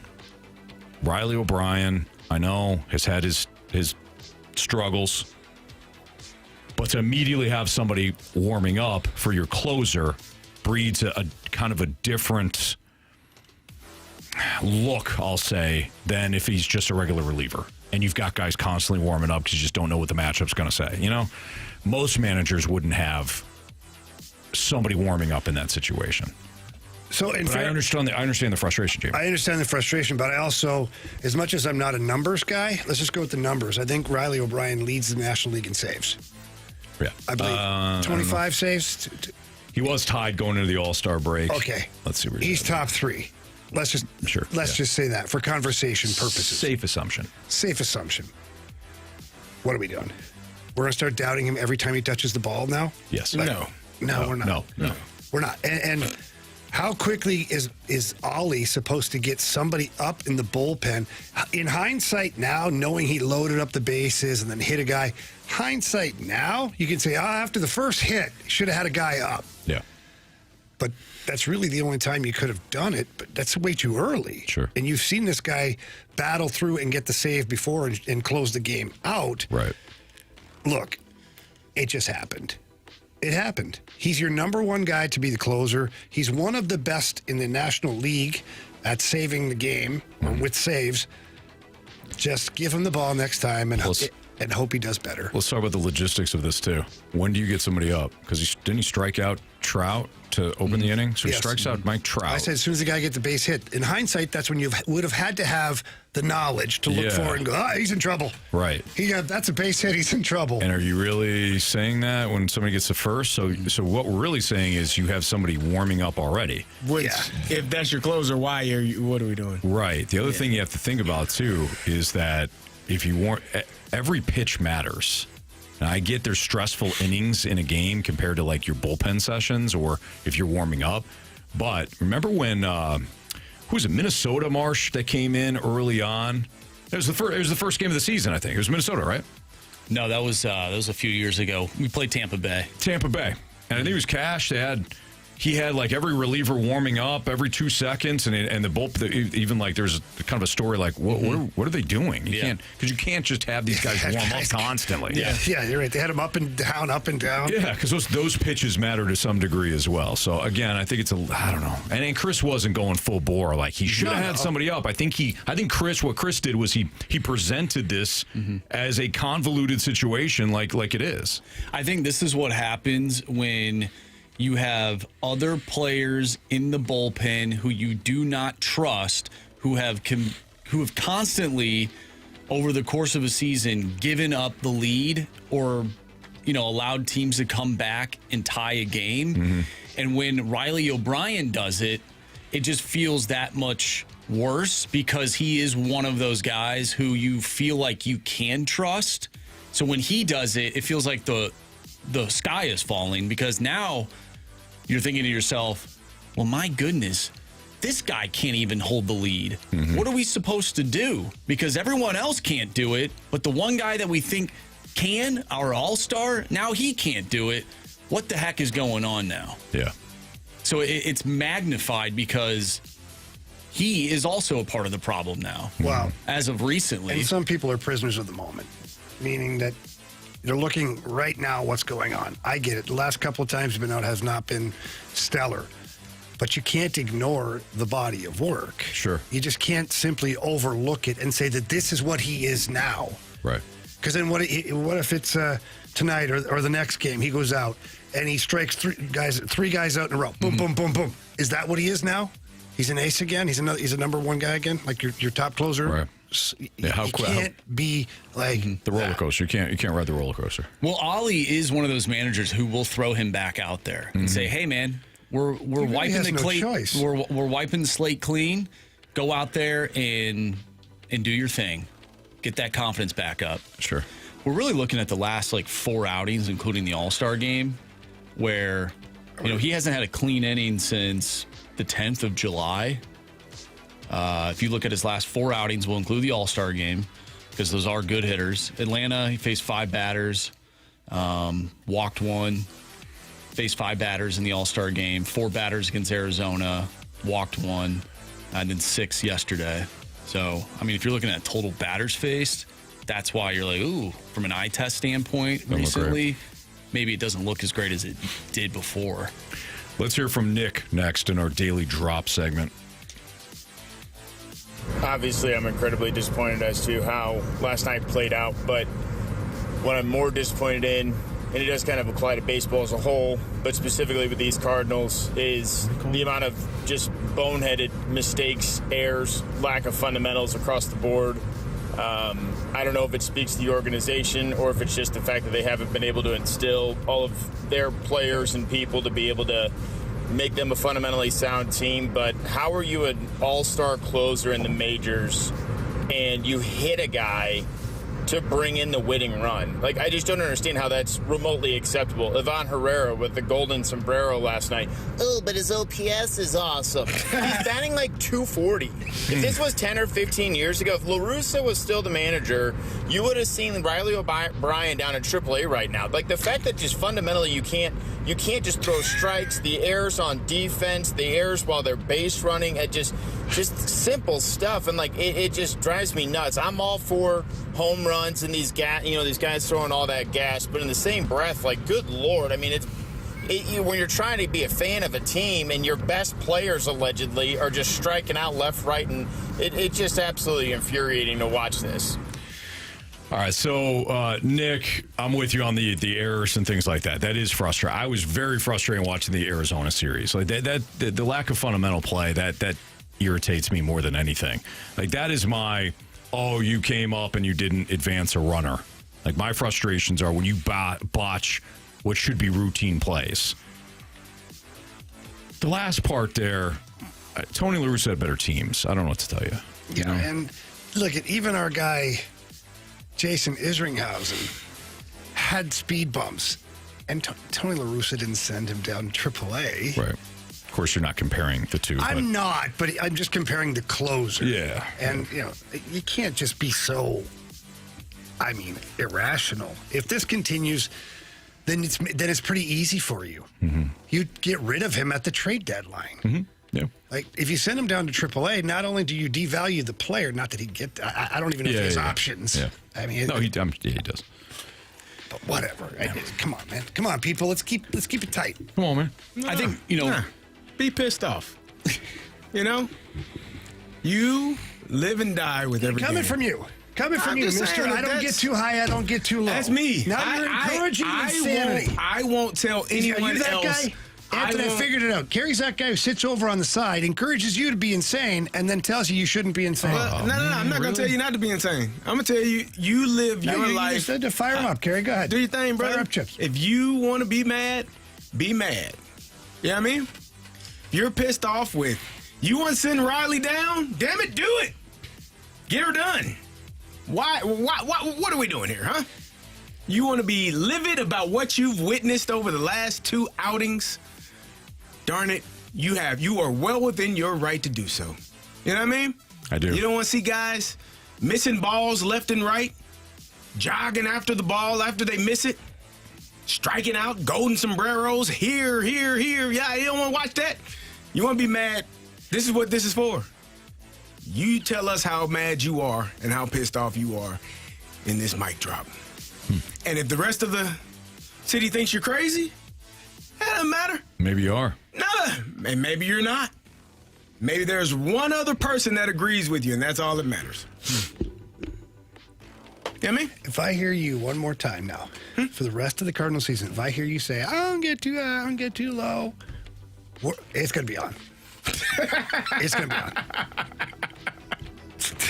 I don't get too high, I get too low. No, it's going to be on. Let's wrap things up. Since you incite St. Louisans. With Ed. I didn't do that. Guys, brutal loss by the Cards last night. Yeah, it's brutal, but this year isn't supposed to mean anything. This is a learning year. Yeah, we're having a bad couple of games. We had a stretch of really good games at the beginning of the year we weren't supposed to have. We need to, lay off these guys. Yes, it's brutal, but it's a learning situation. Let's not drag them through the mud. Oh, they're losing out all these chances. They ain't losing out on nothing, you bums. This year isn't supposed to happen. Is he calling us bums? It's great that it was. It's great that it isn't, because it's not supposed. This is just a practice year. We need to focus on the future. Yes, it's brutal. Yes, we want to say all these things about it, but it's a learning year. It's a gap year. Everyone needs to just deal with it. We're fine. We're going to be fine. Let's worry about it next year. We're building right now. Damn it. Okay. I don't hate. What are you doing? You can't clap now. You just said no, get crazy, and now you're clapping at that stuff. Good job, Ed. I'm supporting everyone. I'm sorry. You want me to pick and choose who I support? If you want to be pissed off, be mad. If you want to be calm, cool, and collected like Ed, do that. That's not what he just said. It's not even close to what he just said. Can I do both? No. I can't do both? No. No, why not? No, I'm tired of you. That's a good job, Ed. Tired of that. Proud of you, man. Enough said. Okay. Pick a team, would you? Damn it. How about Ryan Stanek coming into the game last night and throwing 4 straight balls?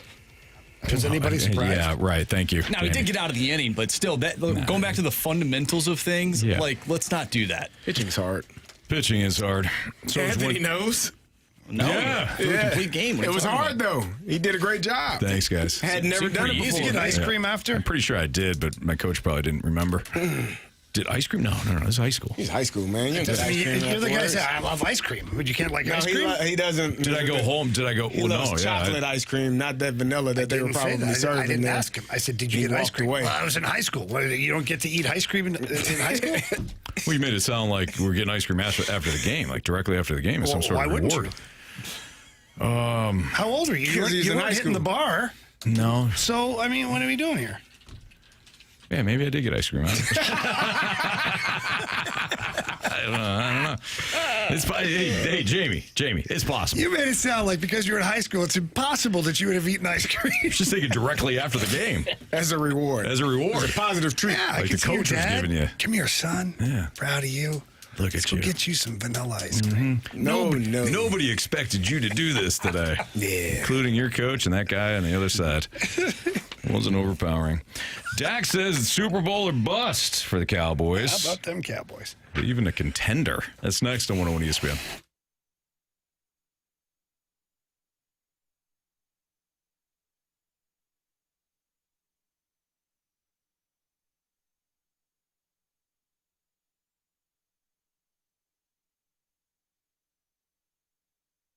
If you're growing frustrated by the searching that you've been doing for the for buying your next car, then you got to check out my friends at Auto Centers Nissan out in Herculaneum. They've got over 1,000 used and new vehicles. New vehicles right now, if you're looking for 2026 Rogue, Pathfinder, Murano, or Frontier models, all are available for 0% APR for up to 60 months. Plus, every new Nissan comes with their 30-day return promise at Auto Centers Nissan, which means within 30 days, if you're not completely satisfied with the vehicle, bring it back for whatever reason. They'll refund your money, and they'll make sure that they set you up with something else that you may have been looking at before. Buyers can also take advantage of no money down and no payments for up to 6 months on select new and used vehicles. And before you go into the dealership right off I-55 in Herculaneum, Missouri, go to AutoCentersNissan.com. When you choose the vehicle that you want, look for the green Claim My Buyer's Bonus button, and you could unlock up to an additional $1,000 off the sales price, and it's exclusively online at AutoCentersNissan.com. When you head to the dealership, tell them Stalter sent you. It's Auto Centers Nissan.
That's the one thing I truly love about the Cowboys organization and the fan base is it's that or nothing. That's not how you're wired. That's not how you think. Whether you're a fan, whether you're a player, whether you're a coach, then I think you're in the wrong business. And honestly, I don't want you on my team. So I love those expectations. Super Bowl or bust. Well, you ain't been in a conference championship game in your career. The franchise hasn't been in a conference championship game in 30 years. What the hell are you talking about? That's the kind of dribble that really gets on my damn nerves, because it's clearly lip service. It's clearly lip speak. You ain't saying anything of substance whatsoever. Just giving the same old song and dance, coming into every season, buy tickets, support the Cowboys, walk through the turnstiles, let's make headlines and take our asses home by the first week in January at the latest. All right, so obviously that's Stephen A. Smith. Tell us how you really feel, Stephen. What the hell is Dak Prescott supposed to say? He was asked what the expectations are. He gave the expectations. What is he supposed to say? You know what? I haven't been to a conference championship game, so we stink. And I guess I'll just set the bar low. And no, you would have killed him there too. Now, I get it. Stephen A. Smith's got a job to do. He's got to play to the crowd and all that. But doesn't particularly like the Cowboys. No, and for good reason. I think for me the bigger question was, and there was more dialogue. That was on First Take this morning. I was actually at the gym, and I kind of was seeing this go on, and then found it later on here. But I forget who the former player was, because I didn't catch his name. But there was a former player on the panel today talking to Stephen A. Smith, and he just said, hey, look, in years past, Jerry Jones, by this point, had already screwed things up. Whether it was by some of the roster moves he made or didn't make, or things he said, or expectations he set up, like somehow, some way, by this point, it was the Jerry Jones show, and everybody wanted the Cowboys to fail. Case in point, Micah Parsons a year ago. Exactly. Yeah. And so he said this year, Jerry just had press availability a week ago. He said didn't say anything, didn't controversial, nothing, was just like very positive, ready for the season, Yeah. So he said now hearing Dak say, it's Super Bowl or bust for us. The Cowboys have made some pretty good roster moves, pretty solid, nothing crazy. But Dak Prescott, we've already agreed, his numbers certainly show him to be a top-tier quarterback in the NFL. Mm-hmm. Is this a year where we can take it seriously, that the Cowboys could be a contender? Taking emotions out of it. I think right now Dak Prescott is, let me just go with the obvious. He's a franchise quarterback. I also think, given the current landscape in the NFL, he's probably a top 10 quarterback. He's more toward 10 than 1, but he's probably a top 10 quarterback if I go through the list. He's got immense talent around him if they can stay healthy. I still think they probably need another pass rusher or somebody to emerge, but I think that's a pretty good team. And I think it's CeeDee Lamb being 100% healthy, George Pickens, they've got weapons. Jacob Ferguson, the tight end, they've got good weapons. But the one thing that you just brought up, the former player on that panel said, is Jerry Jones. Okay, so Jerry Jones. Chris Canty. Was it Chris Canty? It's Chris Canty? Okay. Yeah. Who played for the Cowboys. Mm-hmm. Jerry Jones, when has Jerry Jones not screwed it up? He screwed it up with Jimmy Johnson back in the day. Jimmy Johnson's so good that Barry Switzer still won a Super Bowl with Jimmy Johnson's guys. Like, so good Jimmy Johnson was. The only reason why Barry Switzer won in Dallas is because of Jimmy Johnson. I agree with that. With all due respect. So when has Jerry Jones not screwed it up for the Cowboys? He's trying not to now. Always gets in the way. It seems like maybe. You fool. You're not wrong. He just ain't done it yet. It's basically what you're saying. Yet. Don't leave now. He I'm about to fire that. He can't help himself. I actually am. I like Dak Prescott. I think George Pickens and CeeDee Lamb, I think they complement each other very well. If you can run the football. Dallas's issue has not been offensively. They can, as long as Dak is healthy, he's going to put up yards. They're going to score points. Can they get a stop? Mm-hmm. And I think they did this draft, they did the mature thing by drafting who I think is a future perennial Pro Bowler in Caleb Downs, like a guy that can play, is like a Swiss Army knife, can do so many things. He's a high IQ football player, a hell of a football player that makes plays on that back end. So I think they did a fantastic job of drafting him in the first round, which should, assist and help them defensively and allow them to get stops. And when you have a potent offense, all you want to do is get the ball back. Like, I don't care how, I don't care where.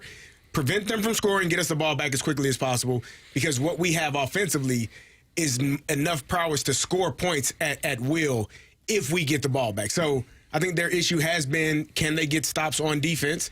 Because I know we can score points, and I think they did a great job defensively of drafting and adding players to this team, this roster this year. So I don't know if Dallas is a divisional winner, but I do think Dallas is a playoff team.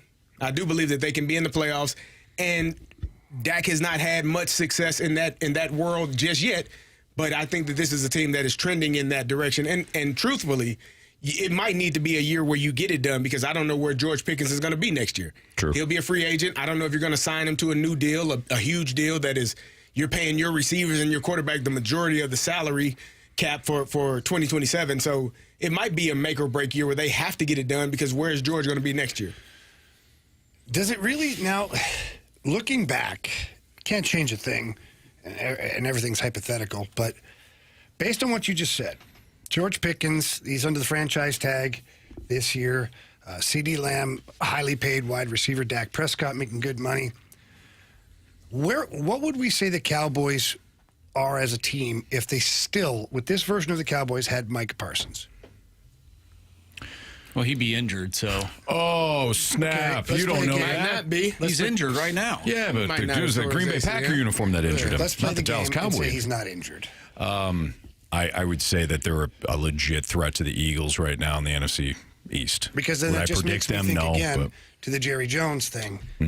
Like, Jerry, what are you doing? Because you would have had George Pickens, but then you would be out from under that contract. You'd have had a little extra money to throw for whatever Micah Parsons. I don't think he needed to hit what he wanted, but there's got to be somewhere in the middle where both. Yeah. Oh, you would have had to hit that number, I believe.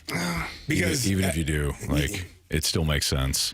Yeah, I don't know what else. He didn't have I don't the know what you foresight got to left. look ahead and go, this is what my team could look like. He never does. Yeah. And that's It why all comes Anthony full says circle. he's going to mess it up. Thank you, Gabe. I get it. Gauntlet. I know where you're coming from. Gauntlet next on 101 ESPN.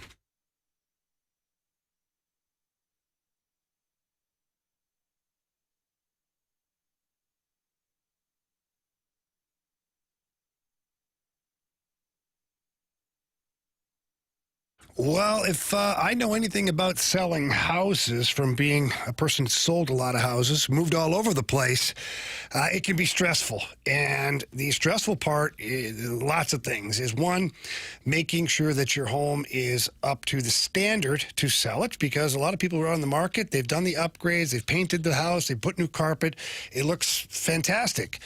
So you want to make sure you don't mess that part up, but you also don't want to spend a bunch of money where you don't have to. That's why you need an expert, and that is Gloria Liu with Your Home Sold Guaranteed Realty. Gloria's going to come in and check out your house, going to tell you exactly what needs to be done or not done in order to show very well out there on the market. But then the biggest thing is she prices your home accordingly to sell it quickly for the most money. And the way she does it is she has a bunch of buyers in waiting. The Buyers in Waiting program has a group of people right now sitting there waiting for a home like yours to hit the market right in that price range. And the moment it does, those eyeballs are on it. And that's how you sell your home quicker. So please take this time to call Gloria Liu on her cell phone number. Tell her Jamie Rivers sent you in. Her number is 314-325-6888. That's 314-325-6888, or you can always visit GloriaHasTheBuyers.com.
categories, one challenger.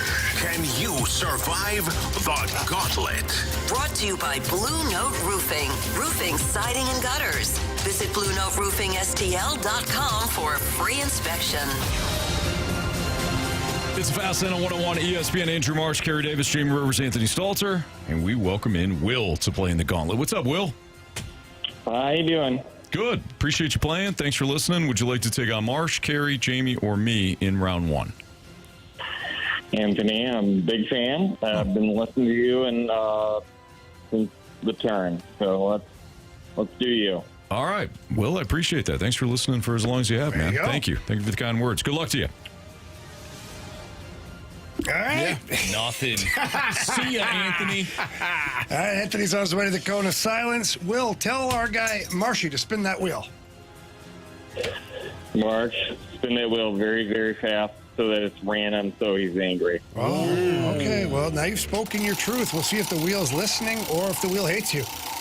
Because the wheel has a way of doing some crazy things. Well, you didn't get random. How do you feel about baseball? Done. Okay. All right. Well, you're going to get 4 questions, each of them worth 2 points. If you use the options, they're only worth 1 point. If we're tied at the end of the gauntlet, we'll have a tiebreaker question, and we will get a winner here today. Will, you ready to go? Yes, sir. Okay, here we go. Question 1. The Cardinals and Angels are in the midst of a 3-game clash on the West Coast. Who is the second longest tenured member of the Halos behind Mike Trout? Mike Trout. Behind Mike Trout. Well, does Anthony Rendon count? No, I'm kidding. Options. Is it Joe Adele, Zach Neto, Reed Detmers? Zach Neto. Final answer? Final answer. Question number 2. Aaron Judge has not played since May 31st due to a stress fracture in his first right rib. The Yankees captain only hit 9 homers in the shortened 2020 season, leaving this player to lead the way with 22 bombs. Who is it?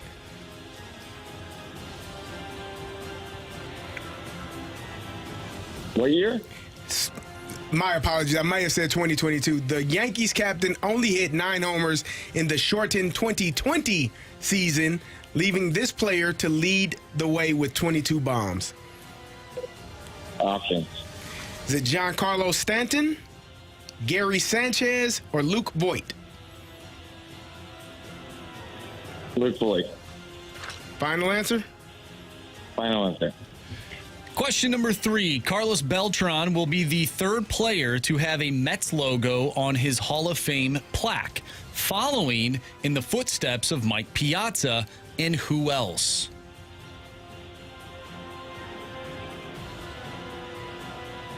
Oh, man. This is harder. All right. Options. Oh, this is terrible. No.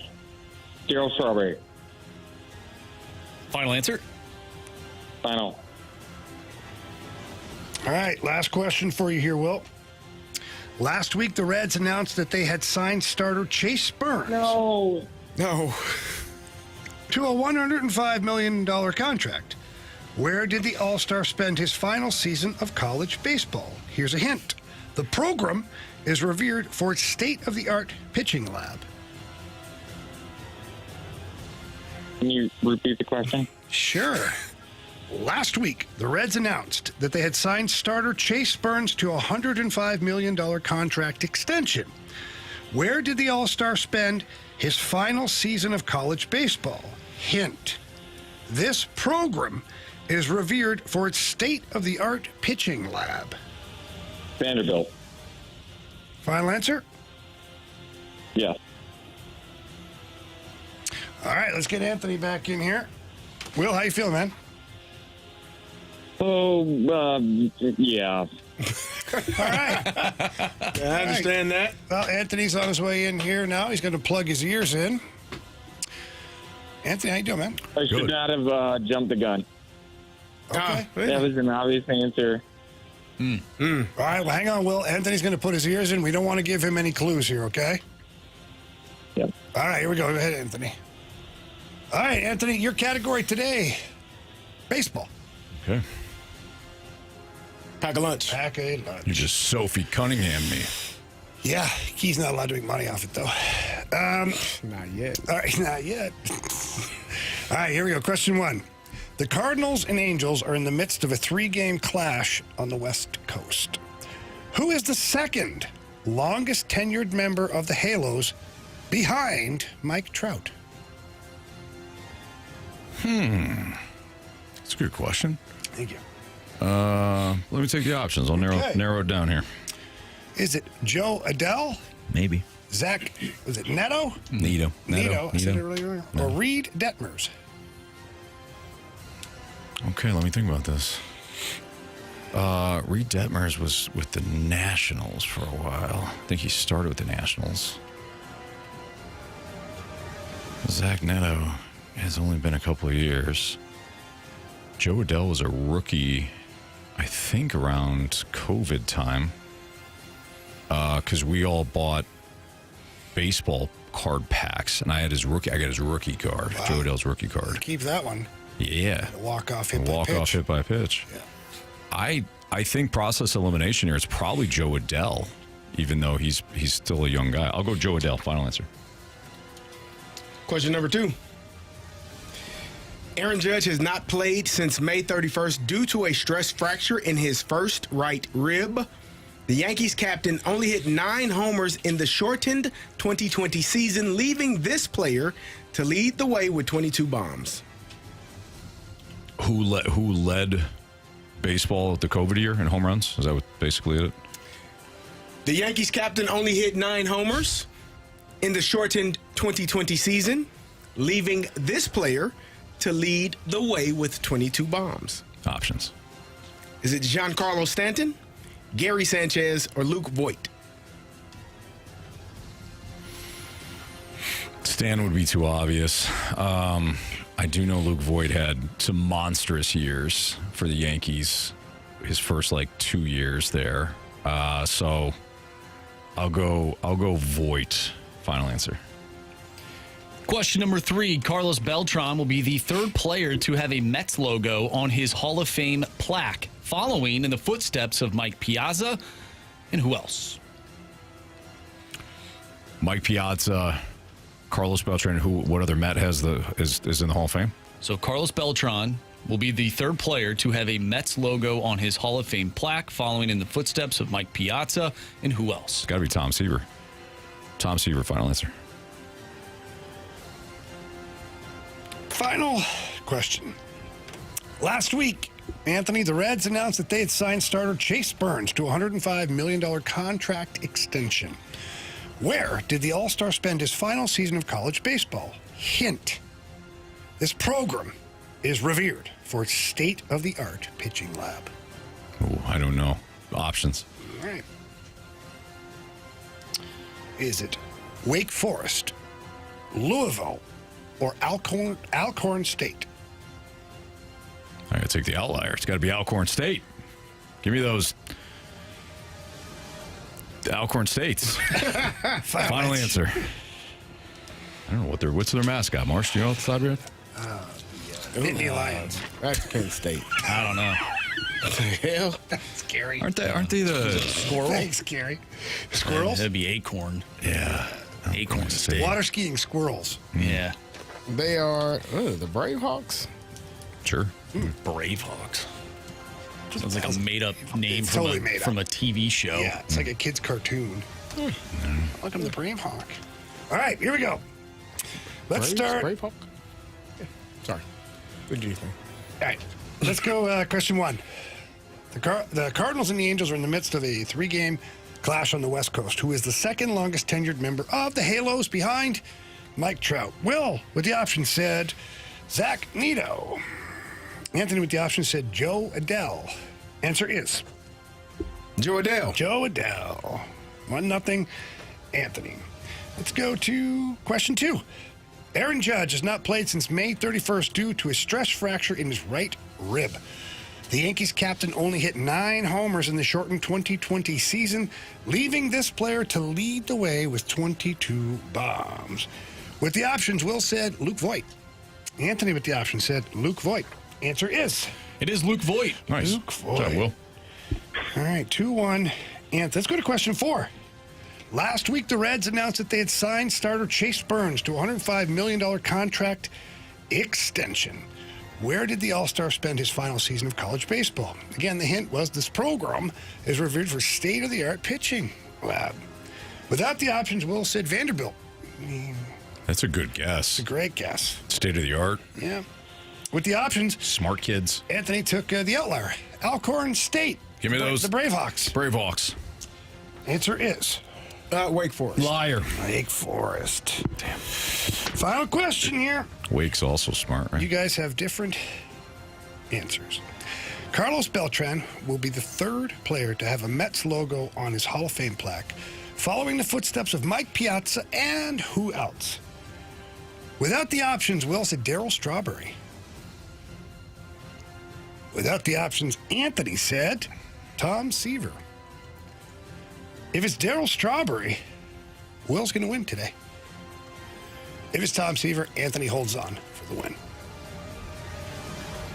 Answer is Tom Seaver. Will. You have chosen poorly. Will, he got you, man. That's the one question that you caught yourself. You got mad. You caught yourself again.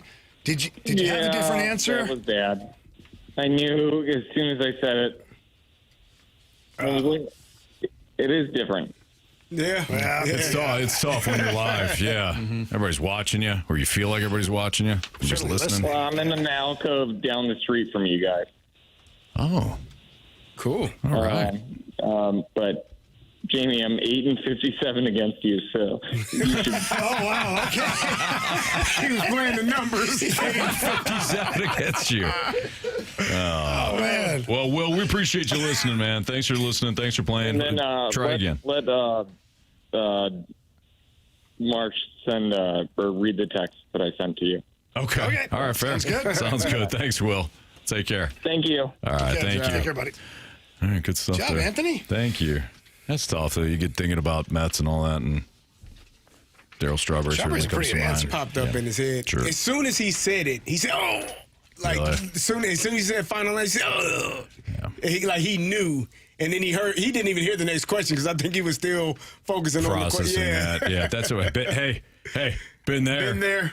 Yeah, we all have. Sports Six Pack Part 1 coming up. 314-399-9646. The Air Cover Services text line. Please text in your questions. Sports Six Pack next.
It's time for the Fast Lane to answer your sports questions. I want to ask you a bunch of questions. I want to have them answered immediately. Asking me all these weird questions. Answer the question. Answer the question. Answer me! Refreshed by Urban Chestnut. Urban Chestnut Swickle Light Premium Light Beer. Live your lifestyle, St. Louis. All right, our Sports Six-Pack is ready to rock. Question 1 here, Marsh. Please. Question number 1. All righty, from the Water Boy. Who in the fast lane gets upset the most when you are behind schedule or don't get to a topic you really wanted to discuss that day? Brad Thompson is not an acceptable answer. There's an easy answer. I'll answer that for you. Hold on, can we go on 3? Yeah. I'm sorry. Go ahead. No, that's my opinion. Do we go 3, 2, 1 or 1, 2, 3? Let's go 3, 2, 1. Okay. 3, 2, 1. Marsh. Yeah, Marsh, 100%. Oh, yeah. Marsh gets ticked off the most about, like, the show etiquette, would you say? Kind of show... Little details. Yeah, sometimes our breaks are shorter than we anticipate, or sometimes we got to do a combo platter of, getting water, like refilling the water and going to the bathroom. And if our breaks are only 3 minutes or something like that, one of us is typically late. And that could be frustrating for a guy like Marsh who gets very little bathroom breaks throughout the course of a show. Often has to hold his bladder in. I have to go pee as we speak. That was a while that Anthony made him wear a Depend and told him, don't you ever leave that board. Deal with it. He did. And then we did have a show meeting, and we said that he was allowed one bathroom break. We'd put in a couple extra PSAs so that he could go pee. I still think that was a little light on your part. What? He had the diaper on. I mean, he was going to be fine. He was going to be fine. It's just that after like multiple times of going in said diaper, it gets messy and smelly in the studio. Stop drinking so much. Thank you, CD. That's what Anthony said. Yep. It's like water. He did. Remember, Marsh used to have that big thing of water? Yeah. And now he's only allowed one little water bottle, and that is to ration the amount of times he has to pee. Still probably too much. Need the smaller cups that you put the ketchup in. When you go to the restaurant and just use it as a shooter. Or just a little wet sponge and you just drip it in. There you go. Yeah. Just enough to keep him alive. Anthony? Best damn producer in the world, right now. Oh, thanks. It's the details. Details matter. Details matter. Just enough. Just enough. Yep. He'll be fine. Yeah. Anyways, no, it's definitely Marsh. 100% me. Yeah, 100%. Marsh will get ticked too. Just a little peek behind the curtain. If we get into a topic but we get sidetracked, it depends. And then we don't eventually get back on the road. And it's every day, generally with us. Yeah, but at this point, Marsh, you should just expect it. I think he does. I don't know, man. Doesn't mean he's not ticked off, but I think he expects it. But if you expect it, you would think that maybe not be as. I think he wants us to just be better. Is that what it is? Yeah, he wants us to just be better. So yeah, still has the high expectations. He's been a part of the show for years now. He knows that this is what we are. I don't know. Maybe he does have higher aspirations for us. That's what I'm saying. He has higher expectations. As good as it's gonna get, fellas. Yeah. Why the hell is he still mad? I don't know. He's like, be better at this radio thing. We're like, nah, we're good, dude. Wait, these mics are on? I think it really started when you guys wanted 2 6-packs instead of 1. He's still mad about that. He's still bothered by that. Not now. Not mad No, not right right now. Not in the middle of summer. Definitely need 2 right. 6-packs. Yeah. Not in the middle of summer. He's good with it now. Yeah. Mm-hmm. All right, question 2. Good question, Waterboy. Yeah. Question number 2. All righty. From the 636, who's more valuable at the trade deadline currently? Rank them. Dustin May, JoJo Romero, Riley O'Brien. I thought you were going to... More valuable in the fast lane? Yes. And actually would be a valid question. If we had to rank it based on 1 through 4. Let's not do that. Let's not do that. We're all valuable. We're all valuable. We all spend time at 1 and 4, We do. I think it's Riley O'Brien out of those 3. You said O'Brien, Dustin May, and who? JoJo. Yeah, I think it's O'Brien. Guy with closer stuff, obviously, all-star closer. Yeah. And Jamie, I did look it up. He's still tied. National League save leader. So, yeah. Yep, it's Riley. Ditto. All right. Well, we'll roll over. Oh, sorry, my bad. Carry. I gotta pee. And I forgot the diaper. It's not your pee time. Yeah, you got an hour and a half before that to take place. Part 2 of the Sports Six Pack is next on 101 ESPN.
101 ESPN Sports Center. I'm Andrew Marsh. It's time for a Sports Center update brought to you by Saliga Heating and Cooling. The Cardinals with a tough loss last night. They look to bounce back against the Angels with Matthew Liberatore on the mound. First pitch is at 8:38. We have part 2 of the Sports Six Pack coming up next. So get your questions into the Air Comfort Service text line, 314-399-9646. We'll answer those questions next. I'm Andrew Marsh, and the Sports Center update is brought to you by Saliga Heating and Cooling, a Daikin heating and air conditioning dealer.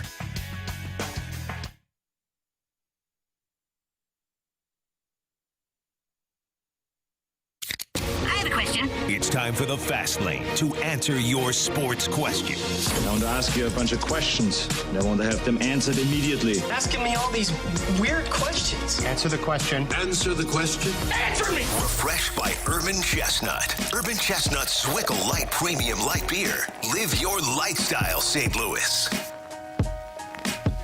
It's Fastlane on 101 ESPN Carey Davis, Jamie Rivers, I'm Anthony Stalter. Andrew Marsh has got question 3 for us from the Air Comfort Service text line. Question number 3. All right, from Grant Francis Fan Club. If the SEC added NCAA hockey, it would be the biggest thing for the sport since what? I don't know. That's tough to say. SEC does have some club hockey going on. Mm-hmm. I don't think it's impossible that does happen somewhere in the future. Yeah, there's a lot of fans for those ACHA teams when they play down there. They get a good turnout fan wise. Arkansas has a pretty good program. Alabama's got something going on down there now. I know Mizzou's got a program. If these universities, these colleges wanted to pour some resources into it, that an SEC conference could really turn the college hockey world upside down. I mean, what kid wouldn't want to go down to, let's say, Georgia and play ice hockey rather than being in a northern state somewhere where it's freezing cold and maybe that school that you're at doesn't have a good football team either. Maybe experience of going to college is a lot better down in an SEC state or team. I don't know what it would be compared to or big as. I don't have a direct comparable. It could change the landscape of college hockey. It would take about 5 or 6 years to get there. But, and that depends too. Like some of these colleges who have all these resources as far as NIL money is concerned, if they took a fraction of that, because most of the hockey programs are not using a lot of NIL money.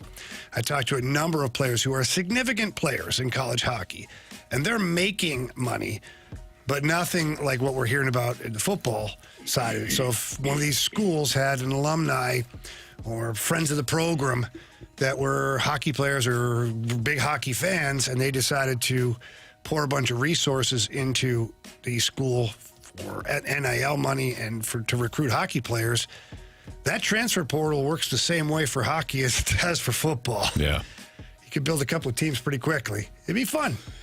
I guess to answer the question, maybe it would be the biggest thing since the NCAA allowing CHL players to play college hockey after playing major junior. Yeah, and that goes hand in hand with what I just said, too. If you got a CHL player, so the Canadian Hockey League, all the junior leagues up there, if you got a guy that is drafted even, but mostly undrafted, let's say 19 years old, he's finishing out his high school, you could say, hey, look, man, forget the NHL dream right now. Right now. Come down and play college hockey for the next 3 years or 4 years, give you this much NIL money, and then you get another 3 or 4 years of development so that when you're a free agent coming out of college, NHL teams have a really well-rounded player. Because I do believe the college hockey route is the best preparation for a hockey player these days. So if you could go play junior hockey in Canada with the hope of being drafted at 18 years old and kind of see where things go from there. Right. If that doesn't happen, you can extend your playing career with a really good chance of playing pro hockey at the end of it by going to play for a college hockey team. There's a lot of good NHL players that were undrafted, and they've made good careers out of it. And even guys who are drafted now, we You got players that are up in junior hockey, and then they're leaving that to go play U.S. college because the NHL team is saying, hey, look, we think your development's better over here, and you'll actually be in the NHL faster if you do it this way. Yeah. Well said. Question number 4. From the 636, could you see Nolan Gorman playing in Asia in a couple of years if he keeps struggling in the minors? I know they have a power drought in the NPB and covet guys like him. That's an interesting thought. I honestly hadn't even thought about that. I kind of said it yesterday in one of our breaks. I said I could see him playing like Japan or something. Did you? Yeah. Hey, thanks for listening. I heard you say it. I didn't remember who said it, but I did remember. It was during our break? Yeah. Who said it? I wasn't in there. I wasn't in the studio that time. There. How do you know? You were right there.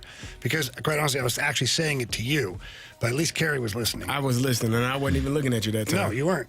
Proud of me. That says something. Yeah. Anyways. I wasn't even here yesterday, so it's not possible. Nolan Gorman. I know you were. I could see him be. I mean, look, we've seen players before. Do you guys remember, who was it, Eric Thames for the Brewers? Yeah. He went and played overseas and completely reconstructed his swing, got his confidence back, and came back and had a couple of good seasons in MLB. So it is possible. Again, I can't go too deep into this because I really hadn't thought about it, but it is an interesting thought. So I'll say yes, it's a possibility. Question number 5. From the 314, look, I'm not expecting the Cardinals to do much if they squeak in the playoffs, but I have a feeling they still have a crazy regular season run in them. 60-something games left. There's going to be a 25-game stretch in there that's going to be convincing enough to pull everyone back on the wagon. Maybe 18-7 or 19-6. Make an argument for it and against it. Well, I mean, the argument for it is I don't think they've lost more than 4 games in a row this year, have they? Still stands. So it's a possibility that they could go on a bit of a winning streak. It would require, better pitching in the bullpen, being able to sustain a lead, and having guys hit with runners in scoring position. But I do think that they have a team that can put together a pretty good 15-game stretch. 25 is a nice stretch, but I think the case for it is they repeat what they did in the first half. It's the timely hitting, it's the overcoming their weaknesses, and winning more series than they lose. And to Gary's point, not getting into those sustained funks. Worst case scenario or case against it is they're finally being exposed right now, and their true weaknesses are going to sink them. Mm-hmm. The timely hitting won't be there. The starting pitching will start to fray, and the bullpen remains a weakness that they don't address. Question number 6. Jamie's Vacation Speedo wants to know, who do you see as a dark horse to make the Blues starting lineup this season? If there is one. There is a season? No, there's a dark horse. Oh. Good question. It's tough because they've added so many pieces now. There's actually too many pieces of the puzzle at this point that I still think the Blues have some kind of move to make. I think they've got like 16 forwards under one-way contract. Mm-hmm. Could Oscar Sundqvist be one of those players? Like, I don't expect him to be. He has the two-way contract. I don't expect him to be in the starting lineup. But if one of those other younger players doesn't prove themselves early, they just go with the veteran who has been there and done that, and they can start the season off with him in one of those roles because of how short the preseason is. Could that be a dark horse? I know he's been with the team for a while, but... Yeah, I guess it could be. Barring a serious injury to a player or two, I don't know if Oscar's part of the starting or the opening day lineup. Yeah, I don't expect him to be. A dark horse that showed a lot of promise coming out of junior, played very well for Springfield last year in the playoffs when he came in halfway through, is Adam Juracek. You know, maybe he shows that he's further along than Logan Mailloux is right now. Even though Logan Mailloux has a couple of years of pro under his belt, doesn't mean there can't be a guy that's better than him at this point. Maybe that's your dark horse, is Adam Juracek. I don't think Carbonneau's the guy. He's going to have to be a top 6 forward, and I don't see him breaking the top 6 right now. Otto Stenberg, he's already got time here, and the dance floor, again, is very crowded. I don't know if I would call him a dark horse to make the team. It's going to be tough. It's going to be tough for Steiner and everybody, Monty, as they try to whittle through so many players that are still available for them. All right, that is your Sports Six-Pack here in the Fast Line on 101 ESPN. We've got a lineup, so we'll play the lineup game next.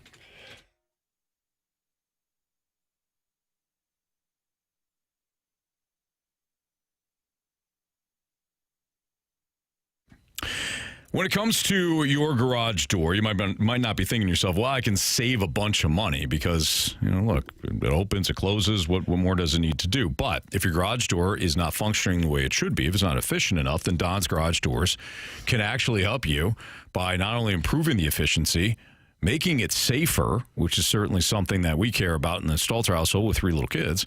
But if make it safer, more efficient, and that way it saves you over time. When Don's Garage Doors came out to look at my garage door, they walked me through a whole bunch of stuff I had no clue about. Never even thought about it. The way the door closes on the way down, you know, how quickly it rushes to close. That puts a lot of wear and tear in your motor. Some of the spring, obviously, if you ever have a spring go out, you know that's it. You can't open the garage door with the garage door opener anymore. And if you're outside at that point, that's not good. So the team at Don's Garage Doors, they replaced my spring, lifetime warranty on that. Again, replaced the motor, which is going to be more efficient now and last longer, i.e. saving me money, because of the way that they changed some of the bearings and things like that with the door. If you're looking for just a simple tune-up, making sure that your garage door is operating the way it should, $29.95 special right now from Don's. And for less than $30, easy way to keep your door operating safely and smoothly and potentially avoid a more expensive repair. If you've been thinking about a full upgrade, well, right now you can save $500 on a new insulated garage door with 0 payments for 12 months, fast financing approvals, and no surprise fees. And if you are stuck in your driveway right now, maybe you're just listening right now to pass the time, you're waiting for something, call 866-4-DON-STORE. 866-4-DON-STORE. They got an emergency team that can help you get into your garage door and make sure that everything's operating much more efficiently moving forward. DonsGarageDoors.com. Book your appointment.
in the Fast Lane on 101 ESPN as the Cardinals continue their series with the Angels, and they're going to get a win today, guys. That didn't sound like you were very sure. Well, I said win up. It threw me off. You did a little bit, yeah. Because I was saying line up. We know what you meant. Thank you, Carey. Yeah, man. Appreciate you, man. We say words all day, man, and when you talk as much as we do, it's tough. You're bound to say something, call someone your own name. Shit happens. You know, read a word, say it's not spelled right when in fact it is. You know, I mean, heck, anything happens. Walbert Arena is the starter for the Angels. He's a RHP. Wally. Yeah, Wally Arena. Who's starting for the Cardinals? Thank you, Jamie. Matthew Liberatore. Whatever, doesn't matter who plays. Alrighty. Start Fermin and Torres. Show us J.J. Weatherholt. What's the best kind of firework to buy? Wouldn't you like to know, weather boy? Show us Ivan Herrera. What's your favorite position? Designated hitter. That's cool with me. It's not my favorite, but I'll do it for you. Thought he might be due for a rest. You think they're going to get Big Boy off his feet? Ivan? No, I said I thought maybe he was due for a rest. I thought you meant the guy you're about today. Show us Alec Burleson. He's not some magic star. What? You're insane. He's a huge star at this specific sliver of time. Go ahead, buddy. Show us Jordan Walker. That one touched the ground. That one touched the ground. What's going on there? I'm just fixing something that's been bugging me. Wait a minute. What have we here? Show us Lars Taylor Tatsui Newtbar. Well done. Captain, you hear me? On your left.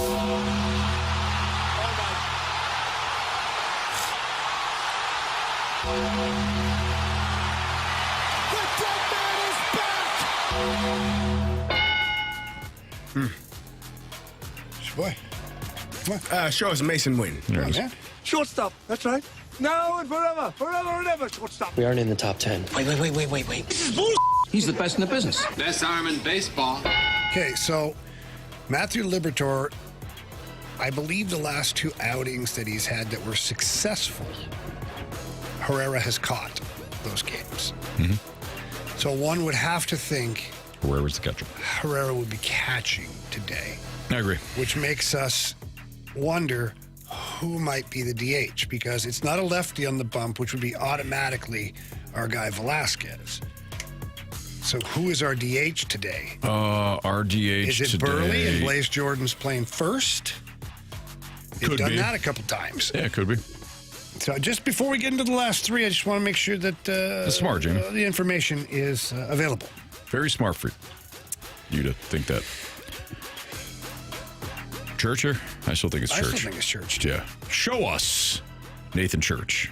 I believe in the Church of Baseball. I've tried all the major religions and most of the minor ones.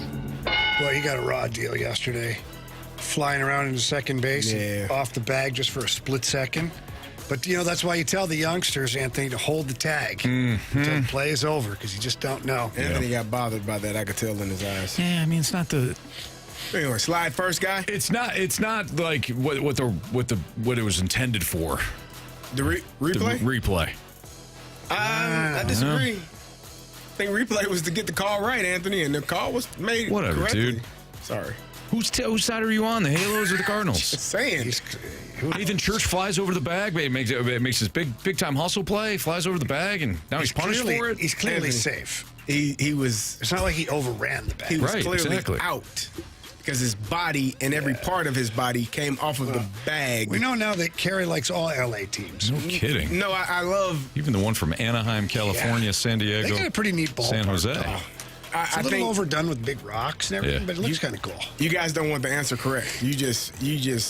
We just don't want to hear. We want our answer. Yeah. Thank you, Anthony. Sorry. Thank you. Sorry. Not interested in all the answers. Not interested in the truth. No. Just the truth that you want. Handle the That's correct. I think this is Blaze Jordan. I do too. Show us Blaze Jordan. It was Johnny Hawkins and Sloan Kettering, and they were blazing that up every day. I think we still got the same problem. Who's batting ninth? Is it Crooks just as a DH? I mean, left-handed bat? He's what other left-handed bat do you have? Torres, but is he going to be a DH or does he play right field and Walker plays DH today? I doubt that. Carey, I'm trying. I appreciate your effort. Who do you think it is? He said Crooks. I just said I don't know if it's Crooks. I'm thinking Crooks is a DH with a righty on the bump. Who realistically could hit ninth? I agree it could be Crooks. I don't think it's Pajes because, like we said, Herrera's going to catch. So why would you have Pajes as your DH? Maybe it's Fermin then. Maybe Fermin is DHing because you don't want to see him play the field anymore. Yeah, that's true. Like Anthony hates watching this guy play in the field. I do. What if he is playing in the field? But he's still in the lineup. The DH. Then Anthony's going to do his double scoop. Yeah, I'm not. Then I refuse to watch. Then I refuse to watch that. Double scoop eyeball. I will absolutely boycott tonight's game if Fermin's in the field. I will. What do we think then, guys? Who else do we have here? Crooks, Velasquez, Crooks. Probably not ninth. I'm just thinking of a left-handed bat. Torres or Crooks here. I would go. I think it's either Crooks, Fermin, or Torres. Those are the three. I don't think it's got to be anybody else. I don't think it's Crooks. Okay. I would say it's probably Fermin. 1, 2, 3 right-handed bats in a row. Yeah, Ollie doesn't do that anymore. He kind of still does because Walker goes third and Burley goes fourth or fifth when it's flipped around. All right, well, go with Crooks then. Jamie, you make the decision. We have your full support. All right. Well, you know what? Shooters shoot. Show us, Jimmy Crooks. You're wrong. You want to go Torres? Or you want to go This Fermin? is going to be the one we might end up running downhill. I think it's Fermin. Go for it. Show us Jose Fermin. You are so wrong. Come on, guys. It's obviously, clearly, and it always was, show us Brian. I get picked off at first base in crucial moments. Torres. Hello, Brian. Welcome to the big show. That was for me, too. I thought it was for me, too. All right, we're on it, Marsh. This plays out. All right, leading off, second baseman J.J. Weatherholt batting second and catching. Ivan Herrera batting third. Your first baseman, Alec Burleson. Your cleanup hitter in right field is Jordan Walker. Batting fifth in left field, Lars Nootbaar. Batting sixth, the shortstop, Mason Wynn. Batting seventh, playing center field, is Nathan Church. Batting eighth, third baseman, Blaze Jordan. And batting ninth, the designated hitter, Brian Torres. That's weird. That's a weird. Back. Even if it goes to lefty pitcher, you go Velasquez in it now. Go foul, go foul! I don't believe what I just saw. Home run. All right, Marsh, you're still in the lead here, champ. Yeah, tonight I am going to go with Jordan Walker. Boy, oh boy, you got a lot of nerve. Give me Newt.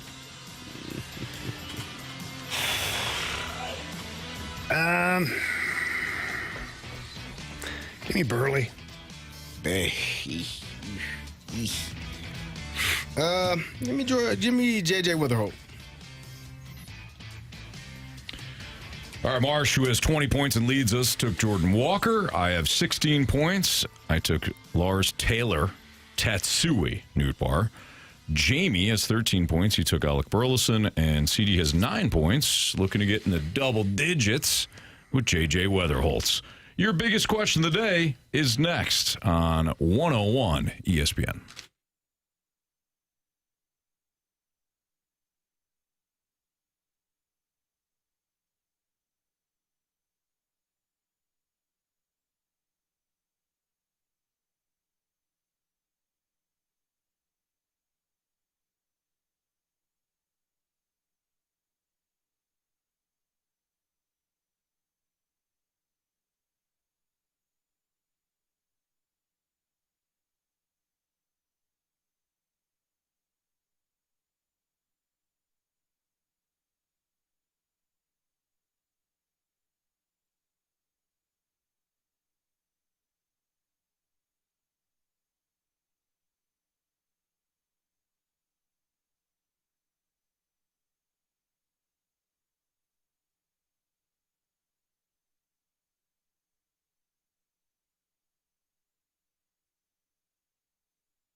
Fastlane's biggest question of the day. Presented by Banner Construction, the experts in James Hardy siding.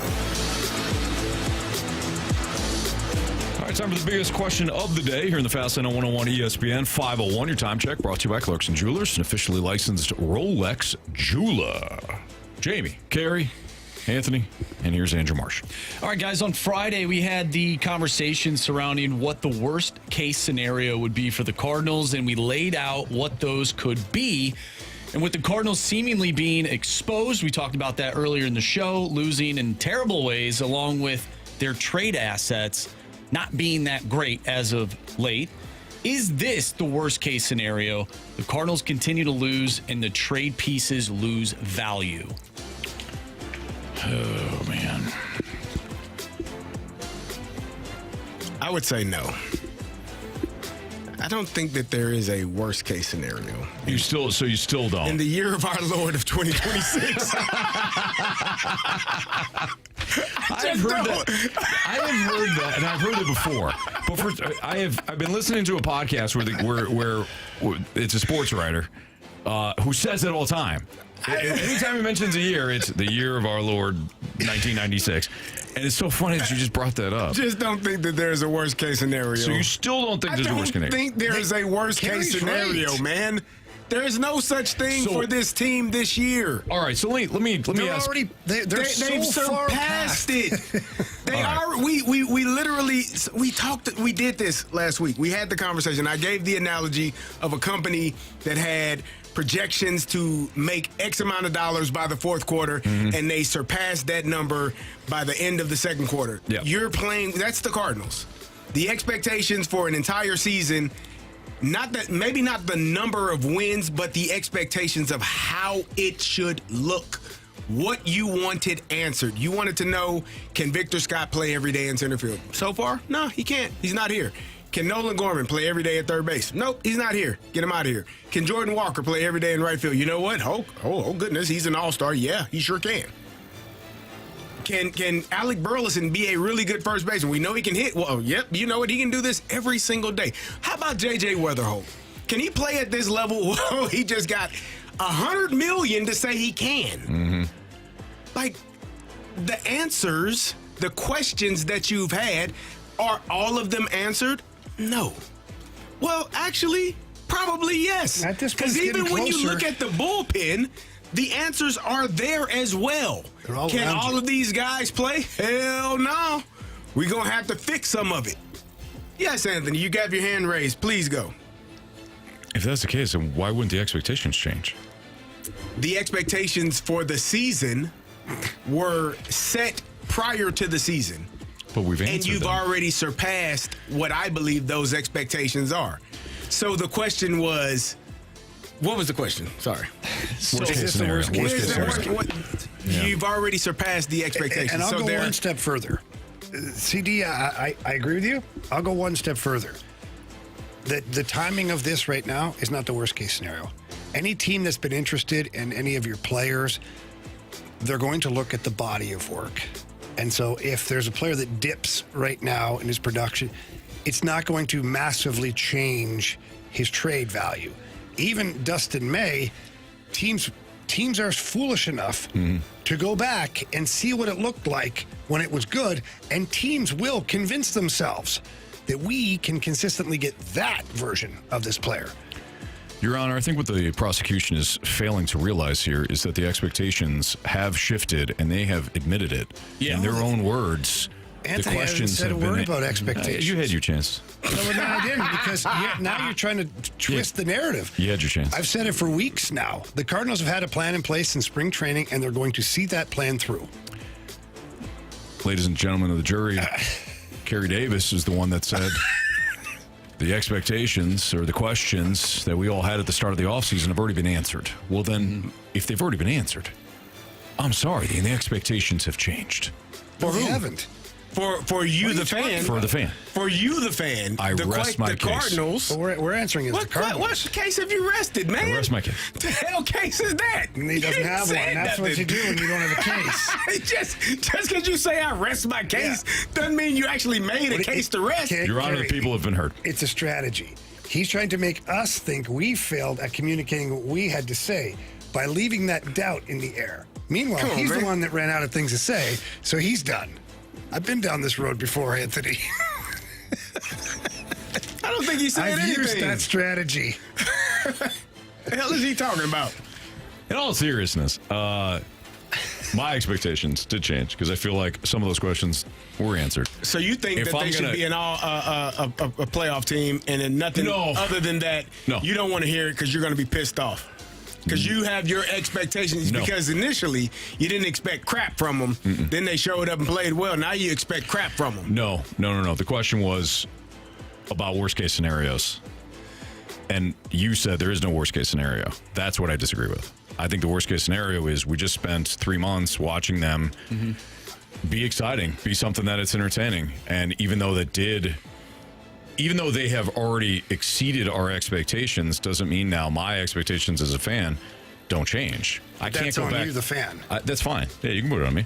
But in April, yeah, you're right. I probably had the lowest expectations out of the four of us. I think Marsh had the highest expectations. I think you two had the second expectations that were pretty low, and then right slightly below, it was me. But the fact of the matter is that this team has been much better than what we thought. And I agree, Carey, with some of your points about J.J. Weatherholt is the real deal. I think Jordan Walker is the real deal. That's information that has changed. So, yeah, my opinion has changed on the Cardinals. So I think the worst-case scenario is that what we saw in the first half wasn't really real.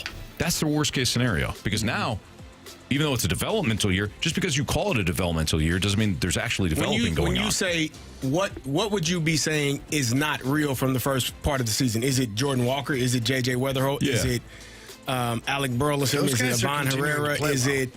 Like, what are you saying? Because as a I'm talking team... about the second half. As a team... The whole second half. This is who they have been. Like, we've complained about the bullpen since the opening series. Like, since the season started. That ain't changed. Right. So, to continue to complain about it... But if nothing changes, then we're not talking about the worst case scenario, right? Agreed. If there is a worst, but what is the worst case scenario? You say there is no worst case scenario. Mine would be this thing completely falls apart. How it looks, I guess, doesn't really matter. That's what I'm asking you. When you say it falls, I'm sorry, John. When you say it falls completely apart, what are we talking about? The players? I don't really care. The team, because the team is what they have been all year. The team, but there is a scenario in which Jordan Walker and J.J. Weatherholt continue to play well, and the team gets significantly worse, and it wouldn't just be the bullpen. And that's a worst case scenario? Well, yeah, because I think so. Like heading into, let's say they play next season. Just because you have two guys in your lineup that are consistent and the other 7+ pitchers are not, how are you becoming a better team incrementally over the next 3 to 4 years? Because those guys ain't gonna be here. Well, like that's so this entire season was just about J.J. Weatherholt and Jordan Walker? No, but the entire season, in my opinion, was to see what guys could be here and what guys could not. And the guys that are not here any longer are not here because there were people that could replace those guys. To me, what I see is the reason why people keep complaining about the bullpen because you keep watching them every day, but that's because no one is here to replace them. So you have to deal with what you have until there is a replacement to remove them from that situation. CD, I agree. The bullpen sucked, to your point, in the first half. So it's not like my expectations have changed for the bullpen. So, okay, Jamie, you're exasperated right now. You're disgusted with me. You're disgusted with Marsh. No. And honestly, you haven't said a damn word because we keep cutting you off. So as I was saying now. Look, even if... and I understand what you're saying about it, looking at it from a fan's perspective. I try to remove myself from fandom just because sometimes fandom blinds us to what the process truly is for 100%. said team. Blues, Cardinals, name your team, doesn't matter. And when I look at this, I don't see it being worst case scenario, because even if they nosedive in the second half, this season primarily was to get answers, collect data on what you currently have. It was a build season. They didn't want to say rebuild. They said it's a build season. That's why Matthew Liberatore, they keep rolling him out there, because they need to know for sure what he is. Sure. So why Herrera is catching again this year. They need to know, can this guy catch? Is he better than Pages? We're seeing some examples where he's better than Pages, not only behind the plate, but also in the batter's box as well. So even if it, I don't want to say nosedives, if it doesn't go according to plan, you will still be accruing answers as to what you need to do in the offseason, players you need to focus on developing, players that need to go goodbye, guys that you give up on, like the Gormans. I'm not saying giving up, but guys that you move on from for short-term, Gorman, Victor Scott. So I don't think there's a worst-case scenario in a season where you were looking for answers as a first-year front office guy in Chaim Bloom. So I think to your main point, and I'm so sorry that Carey kept cutting you off, because I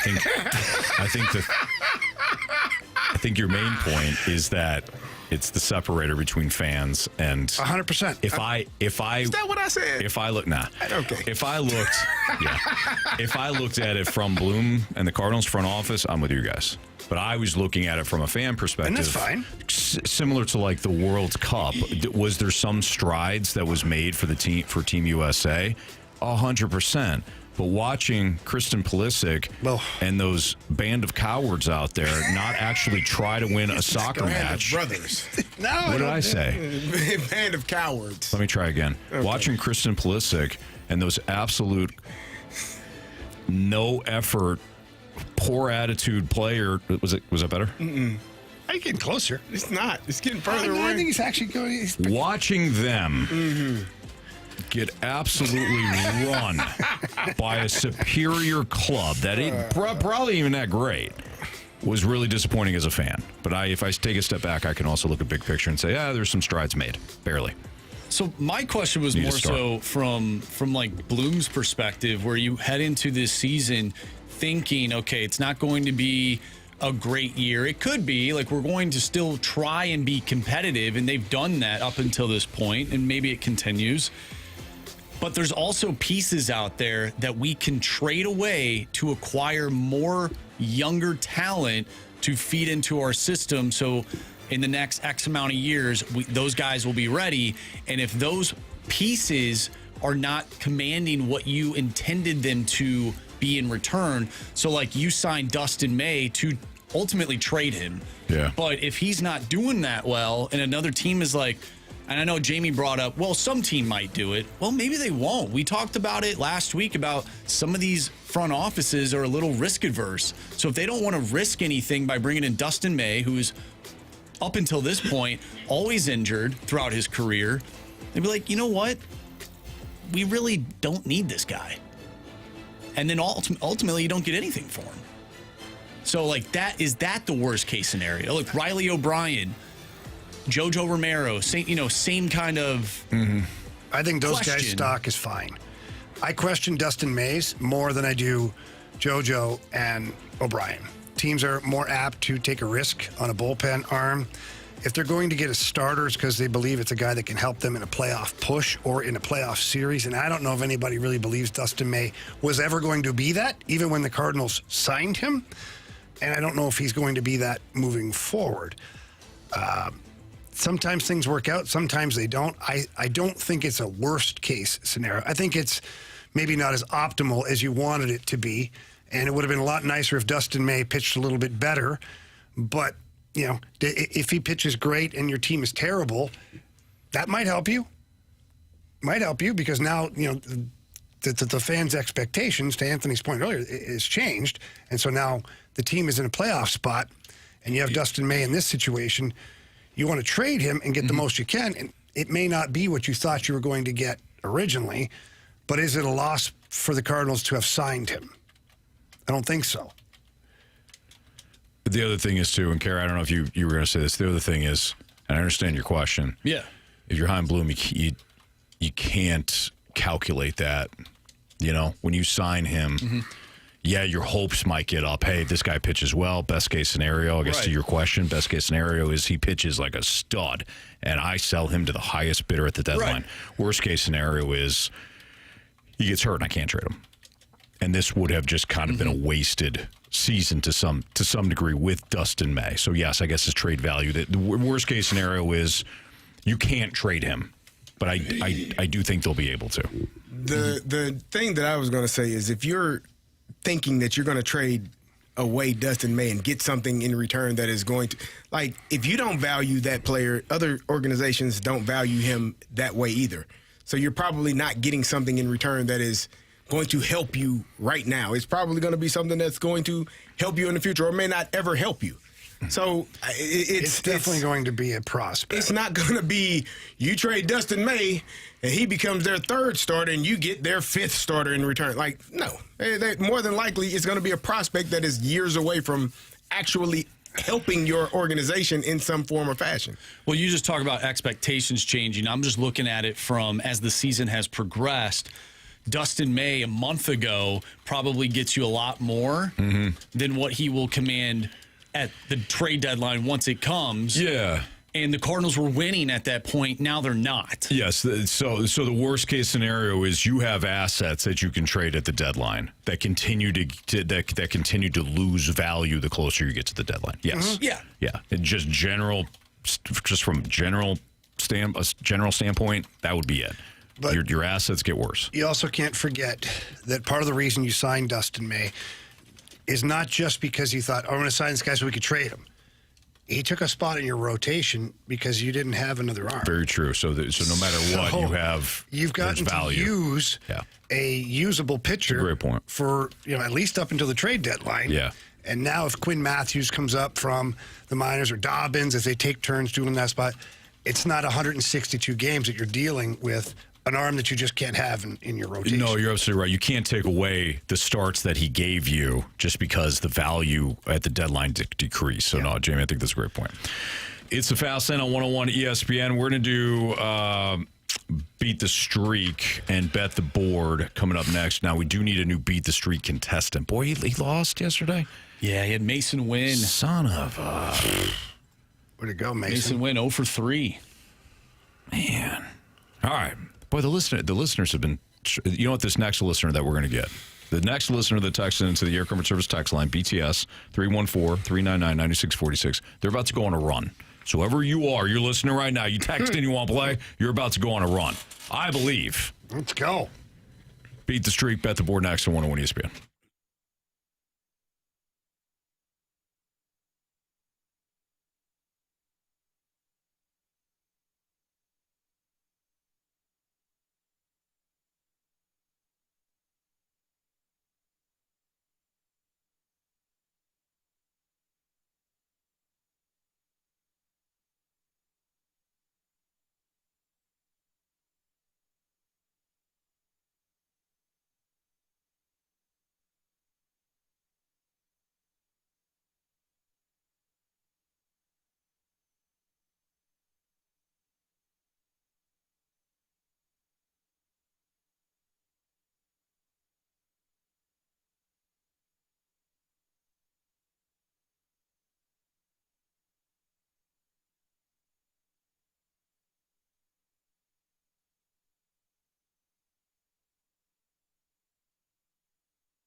to hit baseballs. All of my successes depend on me. You're ready to hit. The hits just keep on coming. And his first big league hit is a bullet up the middle. Time to play Beat the Streak here in the Fast Lane on 101 ESPN. We got Kevin on the line. He's a new listener, and he's about to go on a streak. Big streak here. What's up, Kev? How's it going? It's good. Appreciate you playing. Thanks for joining us, and thanks for listening. Marsh, latest streaks. Ooh, Carey's got a streak of 4, and all of us are back to 0. What? That doesn't make sense. The Cardinals got a bunch of hits. Oh, no. No. They hit batters last night. All right, so CD first, Kevin is second, and then the rest of us bums are after that. You said it, not me. Give me JJ. Weatherholt. Okay. Kevin? I will say a blind squirrel finds a nut every once in a while, so I will take Alec Burleson. Oh, wow. Early. All right. Who's up next, Marsh? You have the spreadsheet. That would be... You can go, Anthony. We're tied, so... Okay. I'll take Walker. That's who I wanted. Sorry, Marsh. No, I'm kidding. You got the home run. All right, let's go with Blaze Jordan. Blaze Jordan. All Give right. me Ivan Herrera. Okay. Somebody's going to get knocked out here. CD's got JJ Burleson. JJ Weatherholt. Kevin's got Alec Burleson. I have Jordan Walker. Marsh has Blaze Jordan. And Jamie just took Ivan Herrera. Kevin, good luck to you, man. Thanks. Good luck to you all. Appreciate you. Thanks, Thank Mike. you. Appreciate it. And Thanks, we will talk to you tomorrow. I'm counting on it. All right, there you go. We got an early game. We will talk to you on Thursday. So we could probably get it there's a done. game. We could probably get it done before, though. So, Well, Marshy, now you're sending confusing Yeah, signals. man, what are we doing? Kevin's going to be ready by his phone. Kevin, just stay ready, buddy. I'll be ready. I'll be ready. All right, good man. All right. Thank you, Kev. Thank you. From Beat the Streak to Bet the Board.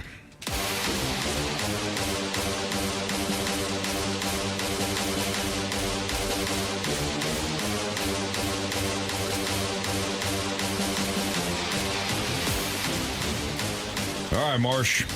Latest standings, please. all right, Anthony, you are still in the lead with 6 points. Jamie and I have 5 points, and Carey has 4.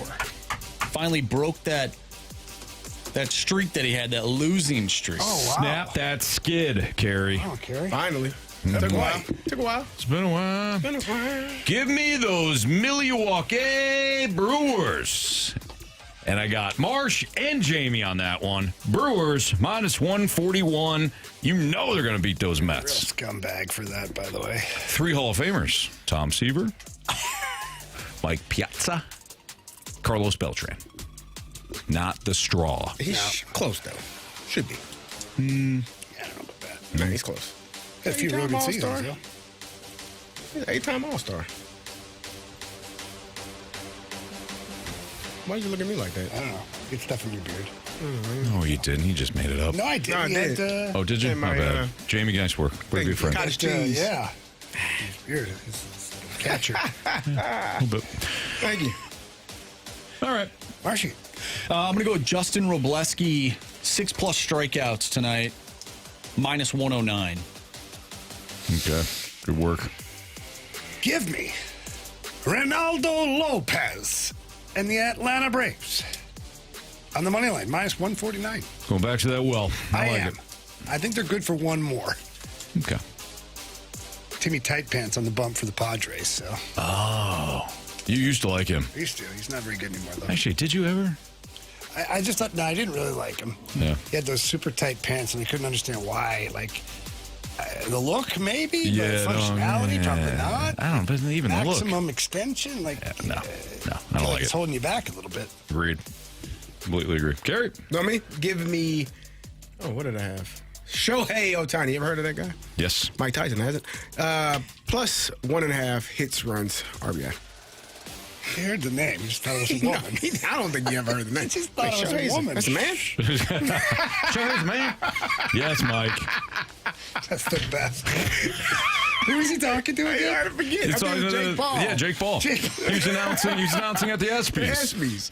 Shohei Ohtani. Yeah. And Jake Paul was like, he's not here to receive the award. And Mike was like, that's a guy? That's a guy? That's a man? Hey, hot Mike. As they were going to commercial, Mike, you can hear Mike Tyson go, Shohei's a guy.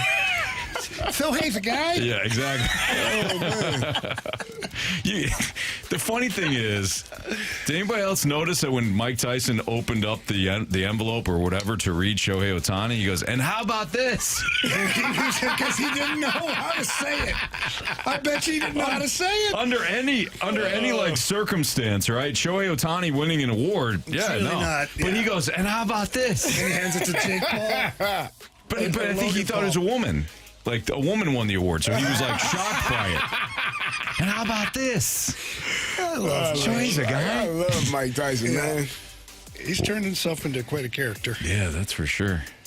Hangover helped with that, man. Sure did. All right. Where's the NFL headed when it comes to future coaches and things like that? Does the coaching tree still matter? When it comes to NFL assistants, are NFL teams still on the hunt for like the best play callers, or are we starting to see a shift in the NFL? We'll dive into that next on 101 ESPN.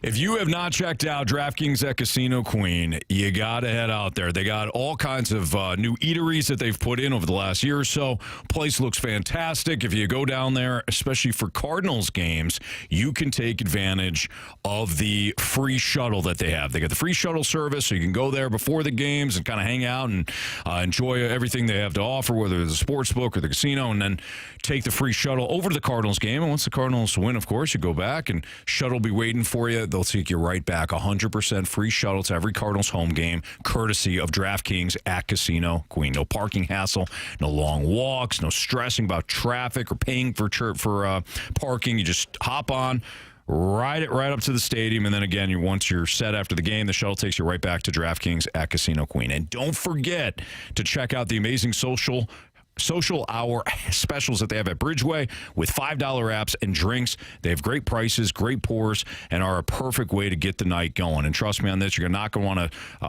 to, you want to make sure that you head out to DraftKings at Casino Queen, especially if you're doing a fantasy draft. If you got the fantasy draft, you got the fellas or the ladies that, you want to have a draft and do it live. Why don't you have DraftKings at Casino Queen kind of host it for you? They got an area that can give you different drink specials and things like that they can offer. It's a great spot when it comes to the fantasy drafts. Certainly something that's going to be popping up in the very near future. So start at DraftKings at Casino Queen, the Sportsbook or Bridgeway. Enjoy social hour specials, and make sure that when you do so responsibly. You're going to love it. Plus, after the games, it's your setup to play, stay, dine, and win. Must be 21. Gambling problem? Call 1-800-GAMBLER.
101 ESPN Sports Center. I'm Andrew Marsh. It's time for a Sports Center update brought to you by Universal Windows Direct. The Cardinals take on the Angels tonight with Matthew Liberatore on the mound. First pitch is at 8:38. If you have missed anything from today's show, make sure you go to 101ESPN.com or check out the free Dobbs Tire and Auto Center's 101 ESPN mobile app. Just head to the podcast page. You'll find all of our shows there, and it's all brought to you by the Schaefer Door Company. I'm Andrew Marsh, and this Sports Center update is brought to you by Universal Windows Direct. You'll be saying, I love my windows.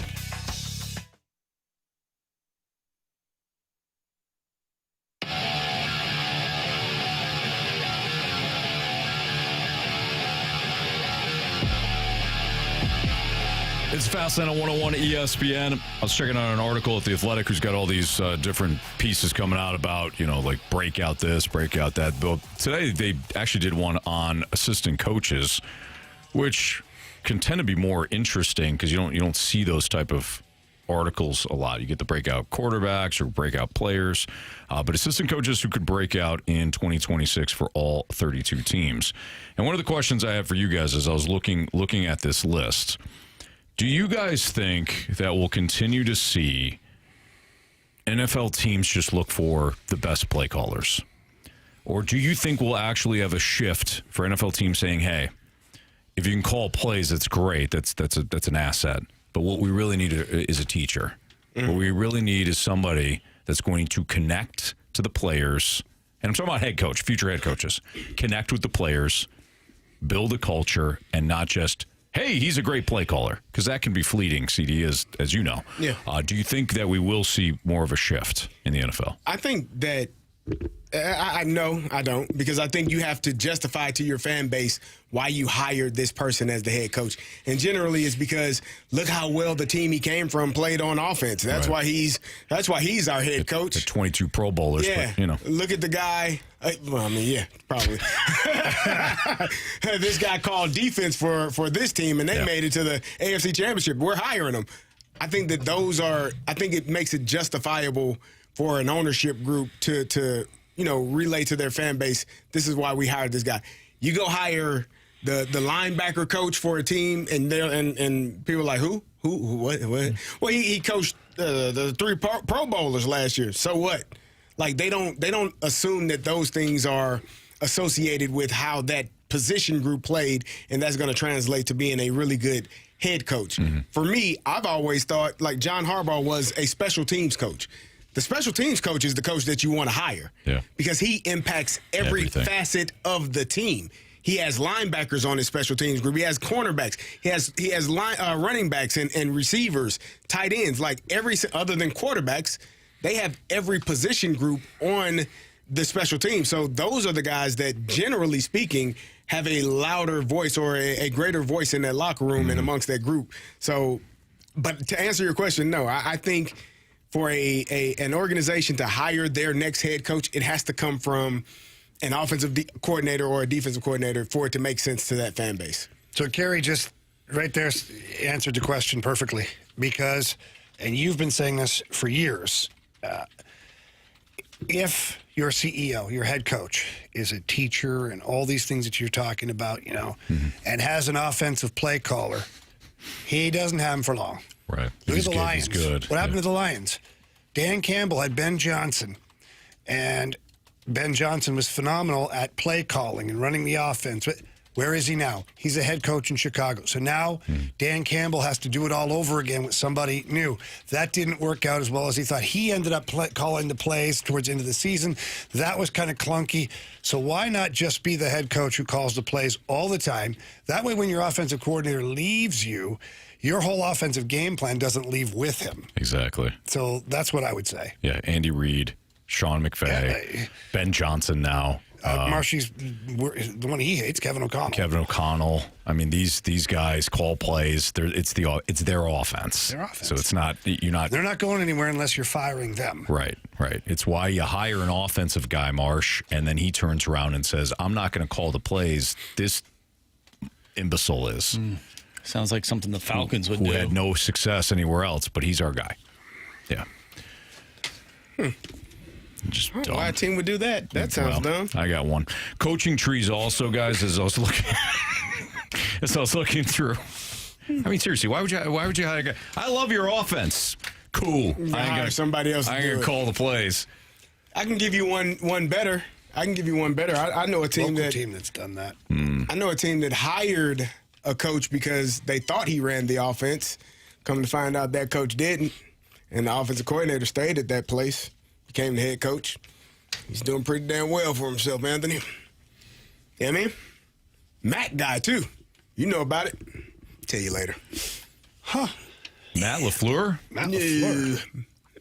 Different Mac guy. Matt LaFleur is Mac Brown. His name is Matt. Matt Ryan. No. Matt Patricia. Heck no. Matt Rule. You just said Matt Rule. Matt Rule? Didn't you say Matt Rule? No. Oh, you said Matt Ryan. Matt Ryan. I thought Matt Rule. Matthew Broderick. He's an actor. Maybe played. He actually did play a football player one time, I believe. Did he? I think so. Wasn't he a football player in what's the name Matthew of that movie? Broderick? No. He did play a football player in the 80s. No. I think you're thinking of Matthew. Lucas. Wasn't that a movie? Matthew Broderick wasn't in the movie Lucas? It was Ray Lucas, and he was a backup quarterback for the Jets. Remember Ray Lucas? No. It was like right at the end of Keyshawn's days in the Jets. Okay. Anyways. You remember the movie Lucas? I do, but I don't remember him playing Matthew football. Broderick wasn't in that? I don't know. We'll find out. Who's the guy? Say that whole scenario again. Came from the MAC. Yeah. He ran an offense really well. Okay. At what level? At the MAC. At the MAC level. Okay. Okay. Said team hired the head coach, I believe, thinking that he was the one calling the offense. That coach stayed in the MAC, did well, went to another school, did well. Now he's at a really good school, expected to do well. His name is Matt. By the way, it was Corey Haim. Oh, same thing. Yeah, no, really not. So this guy's in college football. So he's a college guy. Yeah, he's a college guy. So you said like he maybe started in the NFL. MAC and now he's in the NFL. Right. Oh, no. Okay, well now he's I'm confused. Still in in college. Matt Nagy. No. Matt. You guys, you're kind of disappointing me. Matthew McConaughey. Lane Kiffin. Matt. They call him Matt, though. His name is Matt. Matt LaFleur. He's a coach at a school. What conference? That is, I can't give you the conference. Well, you have to. I'll tell you. There's 2,700 schools. I can't give you the conference. If I give him the conference, he's going to know. It's a really good school, or expected every year to be good. There you go. Scholastically or in football? In football, man. Huh. Matt. And he's the head coach? He's the head coach. Came from a Drink school. No. Oh. Matt. Well, he's doing great in the MAC. He's not in the MAC anymore. I know, but he was in the MAC. He went to a Big 12 school. Now he's at another school. Come on, man. Oh, is he at Penn State now? Yes, man. Oh. Jeez Louise. Gosh. Matt Campbell. How about Matt Campbell? There you go. Good job, Jamie. Karen gave me What that MAC answer. school did he coach? He said Toledo. Oh. You don't know your MAC Rockets. business. He's getting stuck. He thinks you're saying Mac. Yeah. And so he keeps going back to a Mac team. Yeah. It's weird. You're a weird guy. What the hell just happened here? I don't know. Matt Campbell. Took you long enough. Penn State. Thank you. Well, you didn't set it up right. They really didn't. Because Charlie Sheen was in Lucas, too. He was, but Okay. he wasn't the football player. There were no football players. In Lucas? Yeah, I don't think so. I'm reading about it right now. No, maybe Lucas, Lucas that- was. Yeah, he was. Lucas is a football movie, man. Is it? Heck yeah. The Lucas guy is couldn't a catch. Lucas He is had a the Disney glasses. movie. He was getting bullied. Yeah, but Oh, Come wait, on, no, man. that's some weird Luca. stuff happens to Lucas, doesn't it? Yeah, they did some weird. They was picking on him. Yeah. Then he had to catch the ball. And it was like, it was a slow motion. Yeah. That's called Little Giants. That's a different movie, And that kid brother. looked up, he saw the toilet paper going through the air, and then caught it. Yeah, he couldn't catch anything. No. Oh, hot hands. All hot hands. He struggled. Yeah, he did. But you know what? He came through in the end. They all did. He did, yeah. I can't believe you guys don't remember the movie Lucas. I don't remember. I've Marshy never heard of never it. heard of it. I've never heard I've of that. never heard of the movie Lucas. No. That's sick, man. I am disappointed. Now, I've heard of the movie Luca. It's a Disney movie. That's what I thought he was talking about. Luca. That was not a football movie. That's what I'm thinking of, Luca. That was a sad movie, wasn't it? Not it worked out in the end. Okay. Little boy was I haven't seen it. Oh, okay.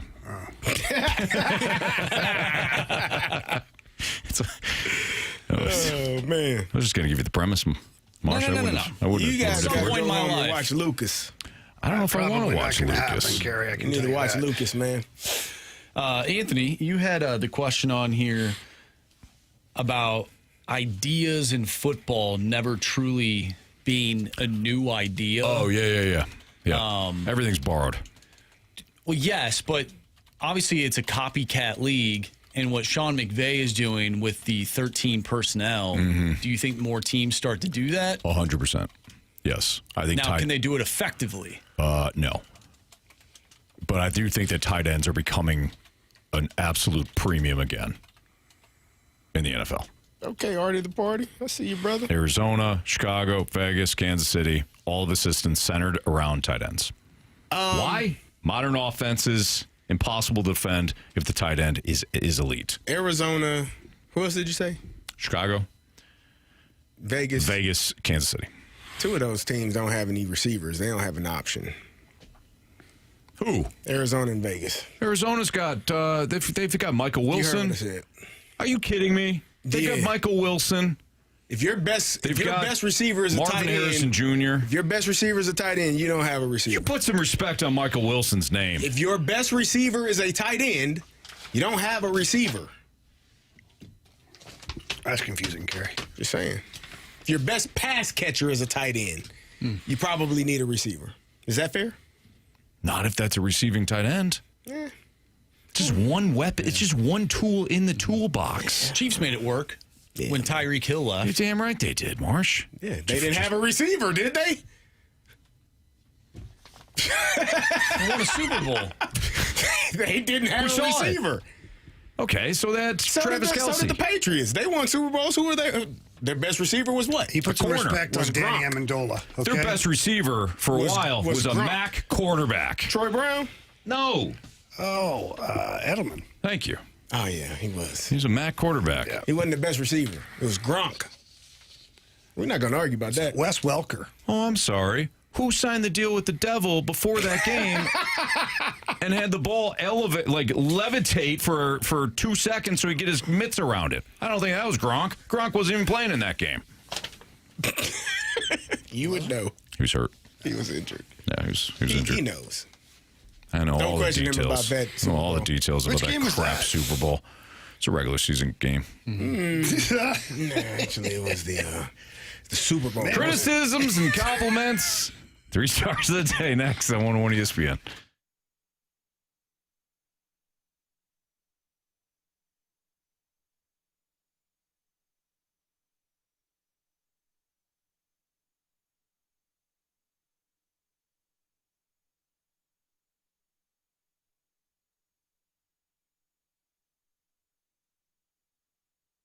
If you are thinking about renovating your kitchen, your bathroom, or maybe one of those outdoor spaces, those are real popular these days, you have to call my friends over at E&B Granite. They are St. Louis's trusted name when it comes time to renovate any of those areas. They offer an extensive selection of custom countertops, cabinets, and they've got flooring that caters to everybody's taste. They've got a variety of colors.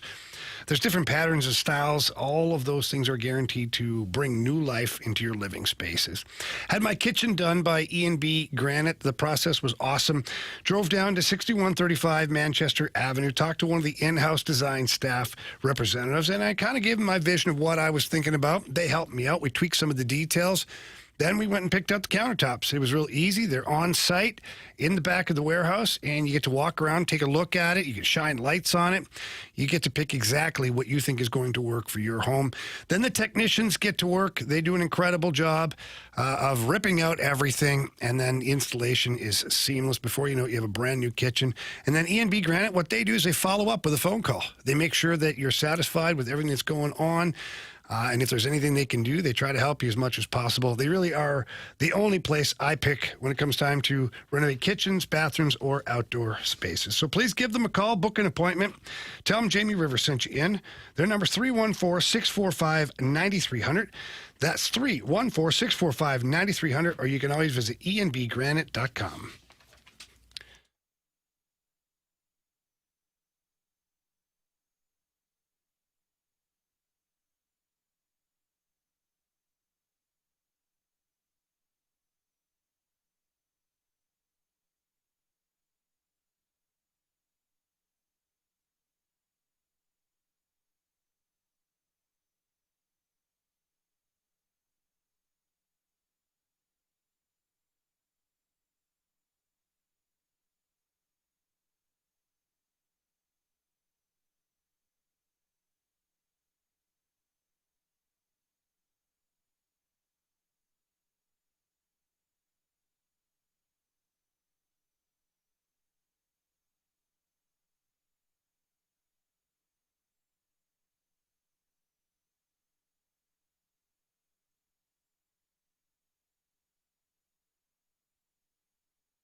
If you missed anything from today's show, you can always download the podcast, available at 101ESPN.com or via the Dobbs Tire and Auto Center's 101 ESPN mobile app. The podcast brought to you by Schaefer Door Company.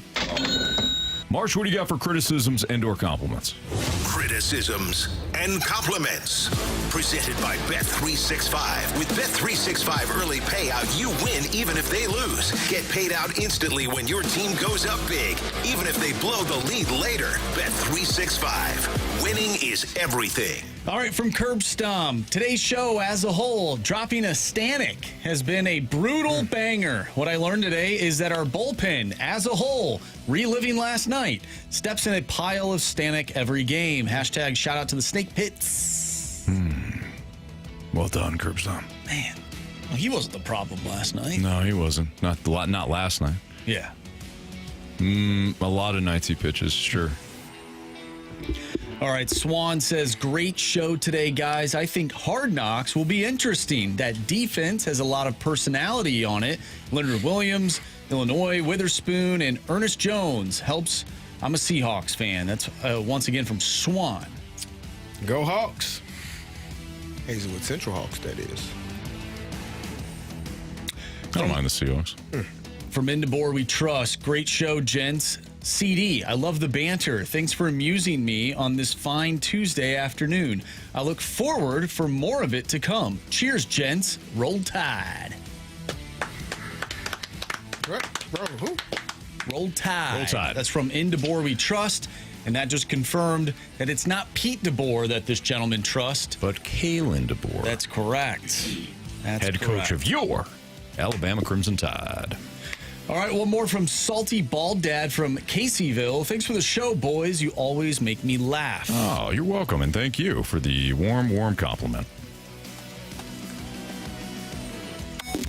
It's time for the Fast Lane's 3 Stars of the Day, presented by Circus Sports. No bet fees ever with the world's largest sports book, now at your fingertips in Illinois and Missouri. Our 3rd star of the day goes out to listeners who take their own Gauntlet score. Yeah, nice job, Will. Yeah, he claimed to be like 13 and 58 or something like that. 8 and 57 against Jamie Rivers. He's gotten by you a lot, Marsh, to get onto the Gauntlet. Yeah. 2nd star of the day goes out to eating ice cream after sporting events in high school. Yeah, sure. Anthony? Who wouldn't, you know? Chocolate ice cream for Ant, though. Yeah, yeah. If it's got to be vanilla, that's fine. Just get me all kinds of toppings because we got to make sure that stuff tastes good. And our 1st star of the day goes out to spelling seceding correctly. Nice job, Carey. Thank you. Carey Davis. Nice job, gave me a lot of crap, especially you, Mr. Rivers. Jamie Barry Rivers. Talking crap on me, brother. Hey. All I'm doing, but look at me, for real. All I'm doing is if you're going to tell me that's the way it's spelled, I want you to be sure. I want you to be confident. I'm trying to make sure the next time somebody challenges you, you're confident in yourself, Carey Davis, and you tell them to go to hell like you told Jamie Rivers to go to hell. I sure did. I want you to feel that confidence, brother. For you. He's sick. If you don't believe in your work, how are we supposed to believe in your work? 100%. True. Yeah. All right, that'll do it for us. For Andrew Marsh, for Carey Davis, for Jamie Rivers, I'm Anthony Stalter. See ya.